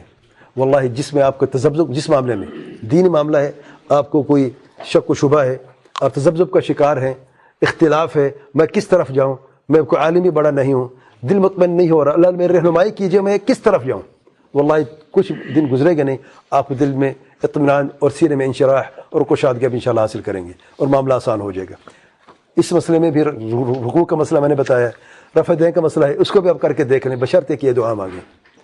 عجب بات یہ ہے کہ بعض اوقات آپ کسی مخالف کو کہتے ہیں نا یہ دعا پڑھو, کہتے نہیں ضرورت نہیں ہے اس کی, ہمارے علماء نے کیا دیا کافی ہے میرے لیے, ہم کیوں پڑھیں. عجب ہے کہ نہیں. دیکھیں تقلید انسان کو کیسے اندھا کر دیتی ہے. یار میں تمہیں دعا کی بات کر رہا ہوں, دعا مسنون ہے, اور آپ صلی اللہ علیہ وسلم دعا کرتے تھے اپنے رب سے. رہنمائی ہمارے لیے اختلافی مسئلہ ہے, مجھے سمجھ نہیں آ رہی, نہیں کوئی مجھے سمجھ آ چکی ہے, میں ٹھیک ہوں آپ غلط ہیں. یہ معاملہ ایسے نہیں چلتا. اختلافی مسائل میں اگر مسئلہ ایسا ہے جس میں کوئی اختلاف کی گنجائش ہے تو اس میں آپ دیکھیں کیا جاتا ہے. دعائیں پڑھتے ہیں آپ, پڑھنی آپ نے کون سا نعوذ باللہ, میں نے کوئی جادوئی منتر بتا رہا ہوں, یہ منتر پڑھو جا کے نعوذ باللہ. یہ دعائیں مسنون دعا پڑھیں اور آپ کی جو غلط فہمی دور ہو جائے گی انشاءاللہ. لیکن جب آپ ہر درمی سے مظاہرہ کرتے ہیں اور اپنے راستہ تنگ کر دیتے ہیں تو پھر آپ کو توفیق بھی نہیں ہوگی. یاد رکھیں توفیق اسی ملتی جو آسان راستہ اختیار کرتا ہے اور اپنے رب سے دعا بھی کرتا رہتا ہے.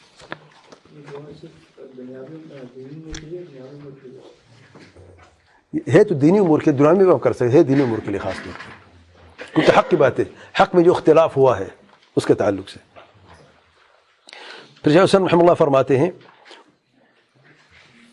اور حدیث میں وہی حدیث قدسی جو صحیح مسلم میں ہے, معروف حدیث ہے, آپ صلی اللہ علیہ وسلم بیان کرتے اللہ تعالیٰ سے, اللہ تعالیٰ کا ارشاد, یا عبادی, اے میرے بندو, کلکم ضال, تم سب کے سب گمراہ ہو, الا من ہدیت, سوائے اس کی جسے میں نے ہدایت دی ہے, فاستہدونی اہدکم, مجھ سے ہدایت طلب کرو میں تمہیں ہدایت دے دوں گا. یہ دعا بھی کثرت سے پڑھو, اللہ تعالیٰ میرے رہنمائی کرو, اللہ میرے مجھے ہدایت دے دو. اور یہ بہترین دعا جب سورہ فاتحہ اور نماز میں اہدنا الصراط المستقیم, تو فوکس اس چیز پہ کرو جس میں آپ کو زیادہ مسئلہ ہے, مسئلہ آپ کا حل ہو جائے گا انشاءاللہ. پھر شیخ حسین رحمہ اللہ فرماتے ہیں, اور وہ کتابیں, ان کتابوں کو وصف یا مصنفین کا, جن کو خاص کتاب جس کا آپ نے ذکر کیا رہنمائی کیجیے, تو مجھ سے اکثر اوقات یہ سنا گیا ہے جب دروس و تدریس میں جو اللہ نے مجھے میسر فرمایا میں بتا دی کہ کون سی کتابیں مناسب ہے, کون سی پڑھیں, کون سی نہیں پڑھنی ہے. یعنی ایک شاگرد ہیں, ان سے علم حاصل کیا ہے, تو پہلے آپ سن چکے دروس میں مختلف کتابوں کا میں نے نام لیا ہے, وہ آپ جانتے ہیں. اور علماء اس میں بڑی پیاری بات کرتے ہیں, کیونکہ ہر زمانے میں کتابیں مصنفین مختلف ہوتے ہیں. دور حاضر میں نوٹ کر لیں چند اہم کتابیں جو طالب علم کے لیے فائدہ مند ہوتی ہیں مختلف علوم میں. عقیدے میں اگر آپ اپنا عقیدہ صحیح اور درست کرنا چاہتے ہیں تو اس کے لیے سب سے پہلے جو علماء ترتیب دیتے ہیں, جہاں سے میں نے بھی علم کا آغاز کیا تھا, نمبر 1 القواعد الاربعہ, لکھے بتاتا ہوں میں آپ کو. نمبر 2 الاصول الثلاثہ, نمبر 3 کشف شبہات، نمبر 4 کتاب التوحید۔ یہ 4 جو کتابیں ہیں یہ شیخ الاسلام محمد بن عبد الوہاب رحمہ اللہ کی تصنیفات ہیں۔ محمد بن عبد الوہاب رحمہ اللہ، پہلی کتاب ہے قواعد اربعہ، دوسری الاصول الثلاثہ، تیسری کتاب التوحید، تیسری ہے کشف الشبہات، چوتھی کتاب التوحید۔ اس ترتیب سے، کیونکہ سب سے بڑی کتاب اسے کتاب التوحید ہے اور سب سے چھوٹی قواعد الاربعہ ہے، تو اس ترتیب سے آپ پڑھیں گے تو اس کو بہت فائدہ ہوگا۔ شیخ الاسلام محمد بن عبد الوہاب رحمہ اللہ کی تصنیفات ہیں، ٹھیک ہے۔ اس کے بعد پھر آپ نے پڑھا عقیدۃ الواسطیہ، شیخ الاسلام ابن تیمیہ رحمہ اللہ کی، پھر عقیدۃ الطحاویہ امام ابو جعفر الطحاوی رحمہ اللہ کی۔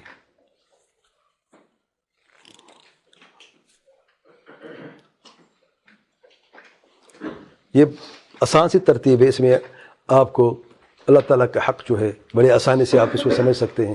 اس میں ارکان ایمان، اس کی تفصیل، اس کے لوازمات، کلمہ توحید کا صحیح معنی، اس کے جو شرطیں ہیں اور اس کے جو ارکان ہیں، تمام آپ کو انشاءاللہ مل جائے گا بآسانی۔ یہ عقیدے کے تعلق سے۔ منہج کے تعلق سے التصفیہ والتربیہ، علامہ البانی رحمہ اللہ کی کتاب ہے، چھوٹا سا کتاب سے بڑا کمال کا ہے کہ دین پہ عمل کرنے سے پہلے التصفیہ والتربیہ، یہ نام ہے کتاب سے چھوٹا سا، علامہ البانی رحمہ اللہ کا۔ دین میں عمل کرنے سے پہلے تصفیہ ہوگا، جو غلطیاں اس کو درست کر لی جائیں گی۔ ضعیف حدیث ہے، پتہ چلے گا ضعیف ہے یا صحیح کون ہے، صحیح پہ عمل کرنا ہے۔ جو بھی چیزیں ہیں، یعنی دین کو پہلے پاک کرنا ہے، پھر اس پہ عمل کرنا ہے، تصفیہ، پھر اس پہ تربیت کرنی ہے۔ اور کن سلف علی الجادہ، عبدالسلام السحیمی کی بڑی پیاری تصنیف ہے۔ لیس منہج السلف، یہ شیخ محمد بن بازمور رحمہ اللہ کی یہ چھوٹا سا کتابچہ ہے، لیس منہج السلف، حفظہ اللہ، شیخ محمد بن بازمور حفظہ اللہ کی تصنیف ہے، جو اس وقت مکہ کے مفتی ہیں، حفظہ اللہ۔ تفسیر میں، علم التفسیر میں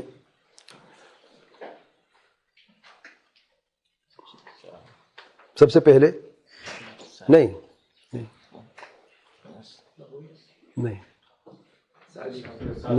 اس سے پہلے بنیاد کیسے بنو گے یار اپنی؟ نہیں، ہاں، اصول التفسیر، سب سے پہلے اصول التفسیر کس کی ہے؟ ابن عثیمین رحمہ اللہ کی، ابن عثیمین کی مختصر ہے اصول التفسیر۔ ہم جیسے یہ کتاب ہم سب پڑھ چکے ہیں، ویب سائٹ پہ سب موجود ہیں الحمدللہ۔ دوسری ہے ابن عثیمین رحمہ اللہ کی، دوسری ہے قواعد فی التفسیر، کس کی ہے پتہ ہے؟ شیخ سعدی کی، بارک اللہ فیک، القواعد الحسان، القواعد الحسان فی تفسیر القرآن، القواعد الحسان کے نام سے۔ پھر آپ نے تفسیر پڑھنی ہے، 2 کتابیں نوٹ رکھیں، تفسیر السعدی معروف تفسیر ہے، تفسیر سعدی جو ہے، اور چوتھی جو ہے تفسیر بن کثیر رحمہ اللہ، مختصر نسخہ موجود ہے، المصباح المنیر فی تفسیر بن کثیر، مصباح منیر کے نام سے موجود ہے۔ یہ ترتیب تفسیر کی۔ علم الفقہ میں نوٹ کریں، سب سے پہلے اصول الفقہ، ابن عثیمین رحمہ اللہ کی، الاصول علم الاصول، جی، ابن عثیمین رحمہ اللہ کی، ابن عثیمین رحمہ اللہ، الاصول من علم الاصول، یہ فقہ میں۔ اس کے بعد آپ نے ایک متن لینا ہے، عام طور پہ زیادہ مستقنع جو ہم نے یعنی ابتدا میں پڑھا 2-3 پڑھے تھے، اس میں سے زیادہ مستقنع جو یہ ہے، اسی پھر شروحات ہیں۔ جو سب سے عمدہ میں نے شرح دیکھی ہے میں نے، وہ ہے شرح الممتع ابن عثیمین رحمہ اللہ کی، اسی چھوٹے کتابچے کی مفصل شرح ہے۔ اور اگر کوئی آسان لینا چاہتا ہے، الملخص الفقہی شیخ صالح الفوزان حفظہ اللہ کی، ملخص الفقہی نوٹ کریں، ملخص الفقہی شیخ صالح الفوزان حفظہ اللہ، ملخص الفقہی، الملخص الفقہی شیخ صالح الفوزان، ہاں موجود ہے، انگلش ٹرانسلیشن سے موجود ہے، اس کی اردو بھی ہے، اردو بھی ہے۔ اس میں فقہ کے مختلف ابواب جو ہے سب میں انہوں نے بڑے مختصر بڑے پیارے انداز سے بیان کیا ہے۔ علم الحدیث میں نمبر 1 مصطلح الحدیث، بارک اللہ فیک، شیخ عثیمین رحمہ اللہ کی مصطلح الحدیث، چھوٹا کتابچہ ہے جس میں ٹرمنالوجی ہے علم الحدیث کی، انگلش میں بھی موجود ہے، اردو میں بھی موجود ہے، مصطلح الحدیث، مصطلح اردو میں بھی ہے۔ اس کے بعد دوسرا جو ہے 40 نوویہ، چھوٹا سا کتابچہ ہے، مختصر سا ہے، 40 احادیث، یعنی 40 سے تھوڑا زیادہ ہیں، 42 ہیں۔ یہ پڑھنا ہے، آپ نے حفظ کرنا ہے، اور اس کی جو مختلف چھوٹی سی شروحات ہیں، ابن عثیمین کی وسع شرح موجود ہے، وہ آپ پڑھ سکتے ہیں، ویب سائٹ پہ موجود ہے، اس کی شرح آپ سے فائدہ حاصل کر سکتے ہیں۔ اس کے بعد جو ہم نے پڑھی ایک ساتھ شمائل النبی صلی اللہ علیہ وسلم، ترمذی کی جو ہے شامل محمدی جہاں آپ وسلم کے جو اس میں خوبصورت جو صفات اور وصف اور اخلاق ہیں اس میں بیان کیا گیا ہے وہ ہے۔ اس کے بعد پھر صحیح بخاری اور صحیح مسلم، آپ کے وسیع دروازہ کھل جاتا ہے، آپ وہ پڑھیں۔ ترجمے شروحات موجود ہیں علماء کے، شیخ صالح فوزان ہے، شیخ ابن عثیمین ہے، شیخ بن باز ہے، مختلف جو علماء کے موجود ہیں۔ کیا رہ گئے؟ تقریباً یہ تمام جو اہم علوم ہیں۔ عربی زبان جو ہے، عربی جو ہے اس میں الاجرومیہ، عربی لغت میں ہم عرب جو ہیں، یعنی جو عربی پڑھتے بولتے ہیں، یہاں سے شروع کرتے طلب علم، الاجرومیہ کے نام سے ابن اجروم نے اسے تصنیف کیے۔ چھوٹا سا کتابچہ ہے، اس کی دروسی ویب سائٹ پہ موجود ہیں، پاور پوائنٹ پہ درس دیے تھے، نہ وہ تھا اجرومیہ سے پہلے، ہاں ویب سائٹ پہ جو عربی نہیں بولتے ان کے اجرومیہ سے پہلے دروس موجود ہے، پاور پوائنٹ ہے، آپ اس سے فائدہ حاصل کر سکتے ہیں، کیونکہ میں نے الف با تا سے شروع کیا، جو الفابیٹ سے عربی کے وہاں سے شروع کیا، حرف کیا ہوتا ہے، پھر لفظ کیا ہوتا ہے، پھر شبہ جملہ کیا، پھر جملہ کیا ہوتا ہے، یہ ساری چیز تفصیل موجود ہے۔ پھر اجرومیہ کیا ہے وہ تصنیف پڑھنی ہے۔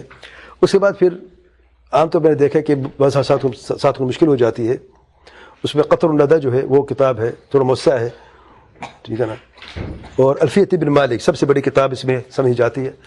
ابن مالک کی جو الفیہ ہے اس میں 1000 سے زیادہ بیت جو ہیں شعر کے انداز میں بیان کیے ہیں، اور عربی گرامر کو انہیں بڑے عمدہ طریقے سے بیان کیا ہے۔ الفیۃ ابن مالک، یہ چند کتابیں ہیں مختلف علوم میں۔ اب واپس آتے ہیں متن کی طرف۔ شیخ حسین رحمہ اللہ فرماتے ہیں جو کتب مصنفہ ہیں، مبوبہ جس کی تبویب بھی کی گئی ہے، یعنی باب باندھے گئے ہیں، صحیح بخاری، صحیح محمد بن اسماعیل بخاری سے زیادہ نفع بخش کتاب میں نے کوئی دیکھی نہیں ہے۔ شیخ الاسلام رحمہ اللہ گواہی دیتے ہیں، شیخ حسین بن تیمیہ رحمہ اللہ، ایسی کتاب حدیث کی ہو جس میں تبویب باب باندھے گئے ہوں ترتیب کے ساتھ، صحیح بخاری سے زیادہ نفع بخش کتاب میں نے نہیں دیکھی۔ زیادہ فائدہ مند کتاب صحیح بخاری ہے، تو صحیح بخاری پڑھنی ہے۔ لیکن شیخ صاحب رحمہ اللہ فرماتے ہیں یہ ایک کافی نہیں ہے یہ اصول العلم کے لیے، اصول علم اس ایک کتاب کے لیے کافی۔ اگر اصول علم آپ جاننا چاہتے ہیں تو آپ کو اور بھی کتابیں پڑھنی پڑے گی، کیونکہ یہ تمام جو مقصود ہے ایسے شخص کے لیے جو مزید علم کو گہرائی تک لینا چاہتا ہے ابواب العلم میں، تو اس کے لیے لازمی ہے کہ اور بھی احادیث کی معرفت رکھے، اور اہل فقہ کا جو اس میں کلام ہے، اہل علم کا جو اس میں جو باتیں ہیں جو بعض علماء مخصوص ہیں اس علم میں، تو ان سے بھی استفادہ حاصل کرے۔ اور امت جو ہے اس میں بہت ہی زیادہ جد و جہد کر کے تمام علوم میں جو جتنے بھی علوم موجود ہیں ان کا یعنی خاص اہتمام کر کے تصنیفات موجود ہیں، کتابوں کوئی کمی نہیں ہے، سمجھے ذرا، حدیث کی کتابیں موجود ہیں، صحیح ستہ، پھر کتب السبعہ، پھر کتب التسعہ، جانتے کون سی؟ صحیحین بخاری مسلم، نوٹ کریں لکھیں، علمی بات ہے۔ صحیحین کون سی ہے؟ صحیح بخاری، صحیح مسلم، بخاری مسلم ہے۔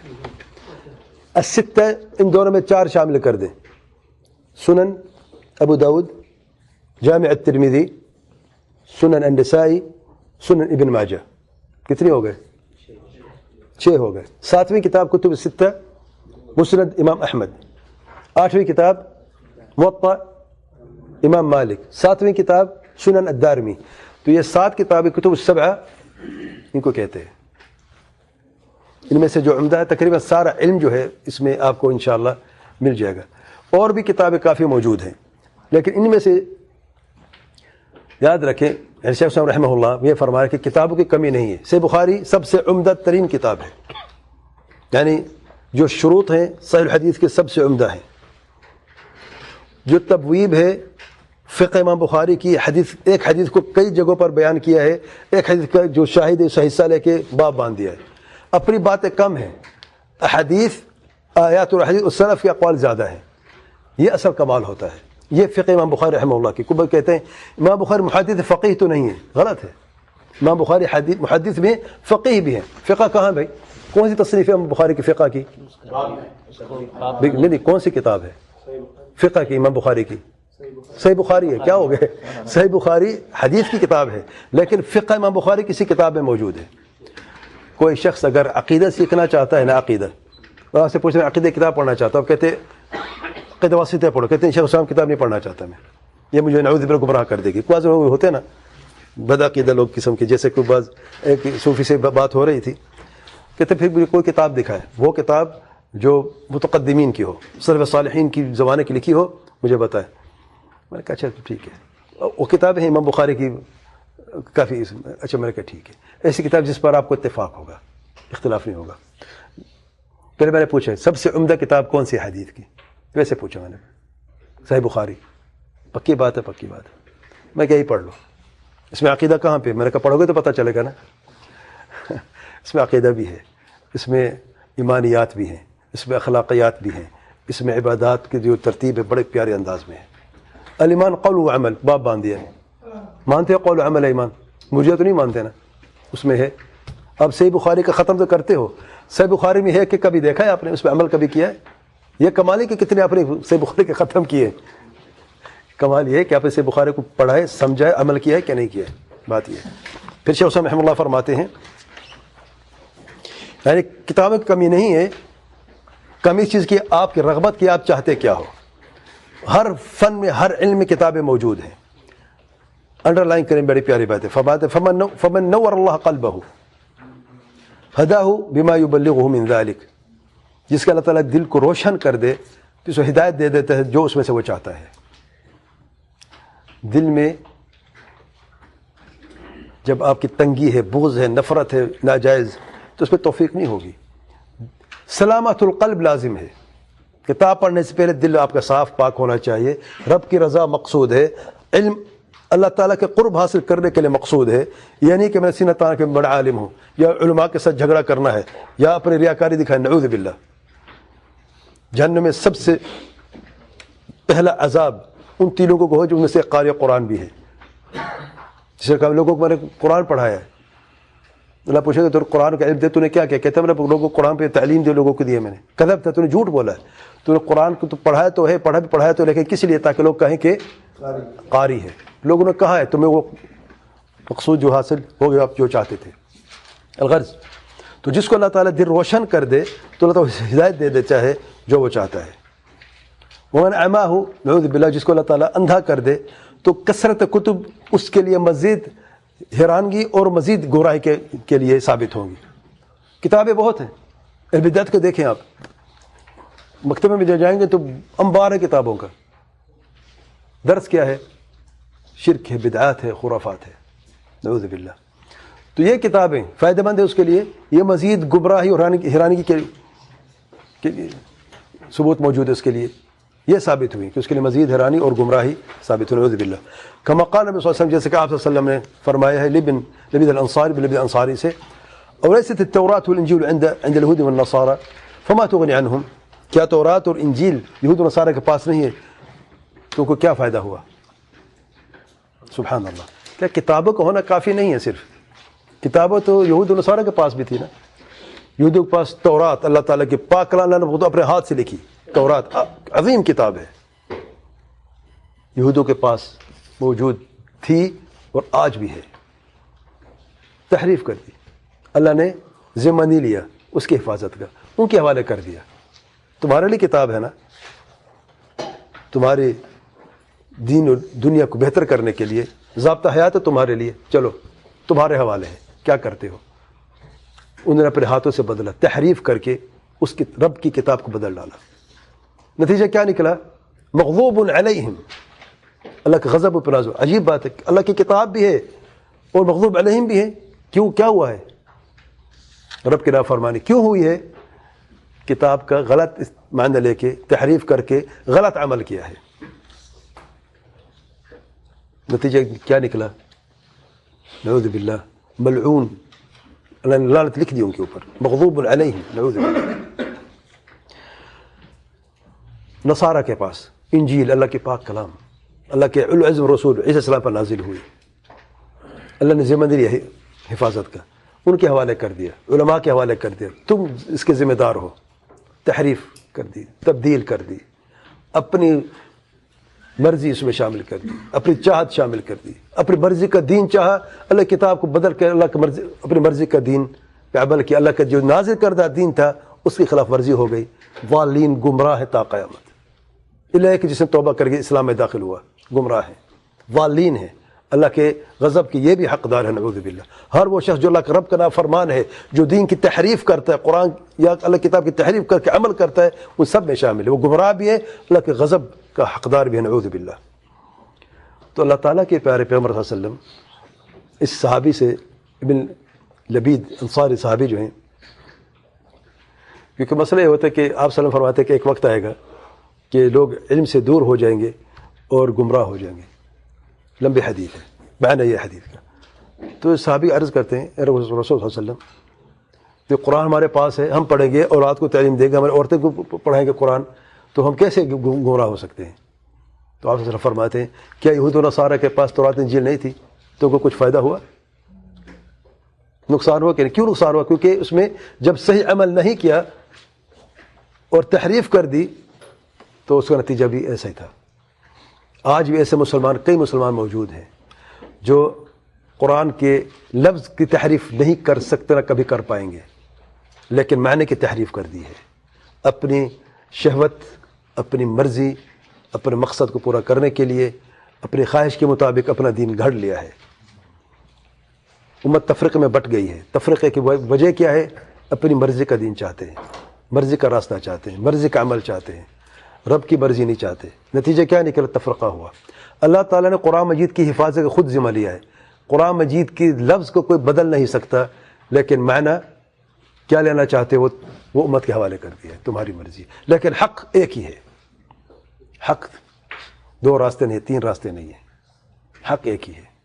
قال اللہ وقال رسول اللہ علیہ وسلم بفہم السلف الصالح, سلف صالح کی سمجھ کے مطابق جس نے عمل کیا ہے دین پہ, وہ سرخر ہوا, وہ صراط مستقیم پر ہے, وہ خیر پر ہے.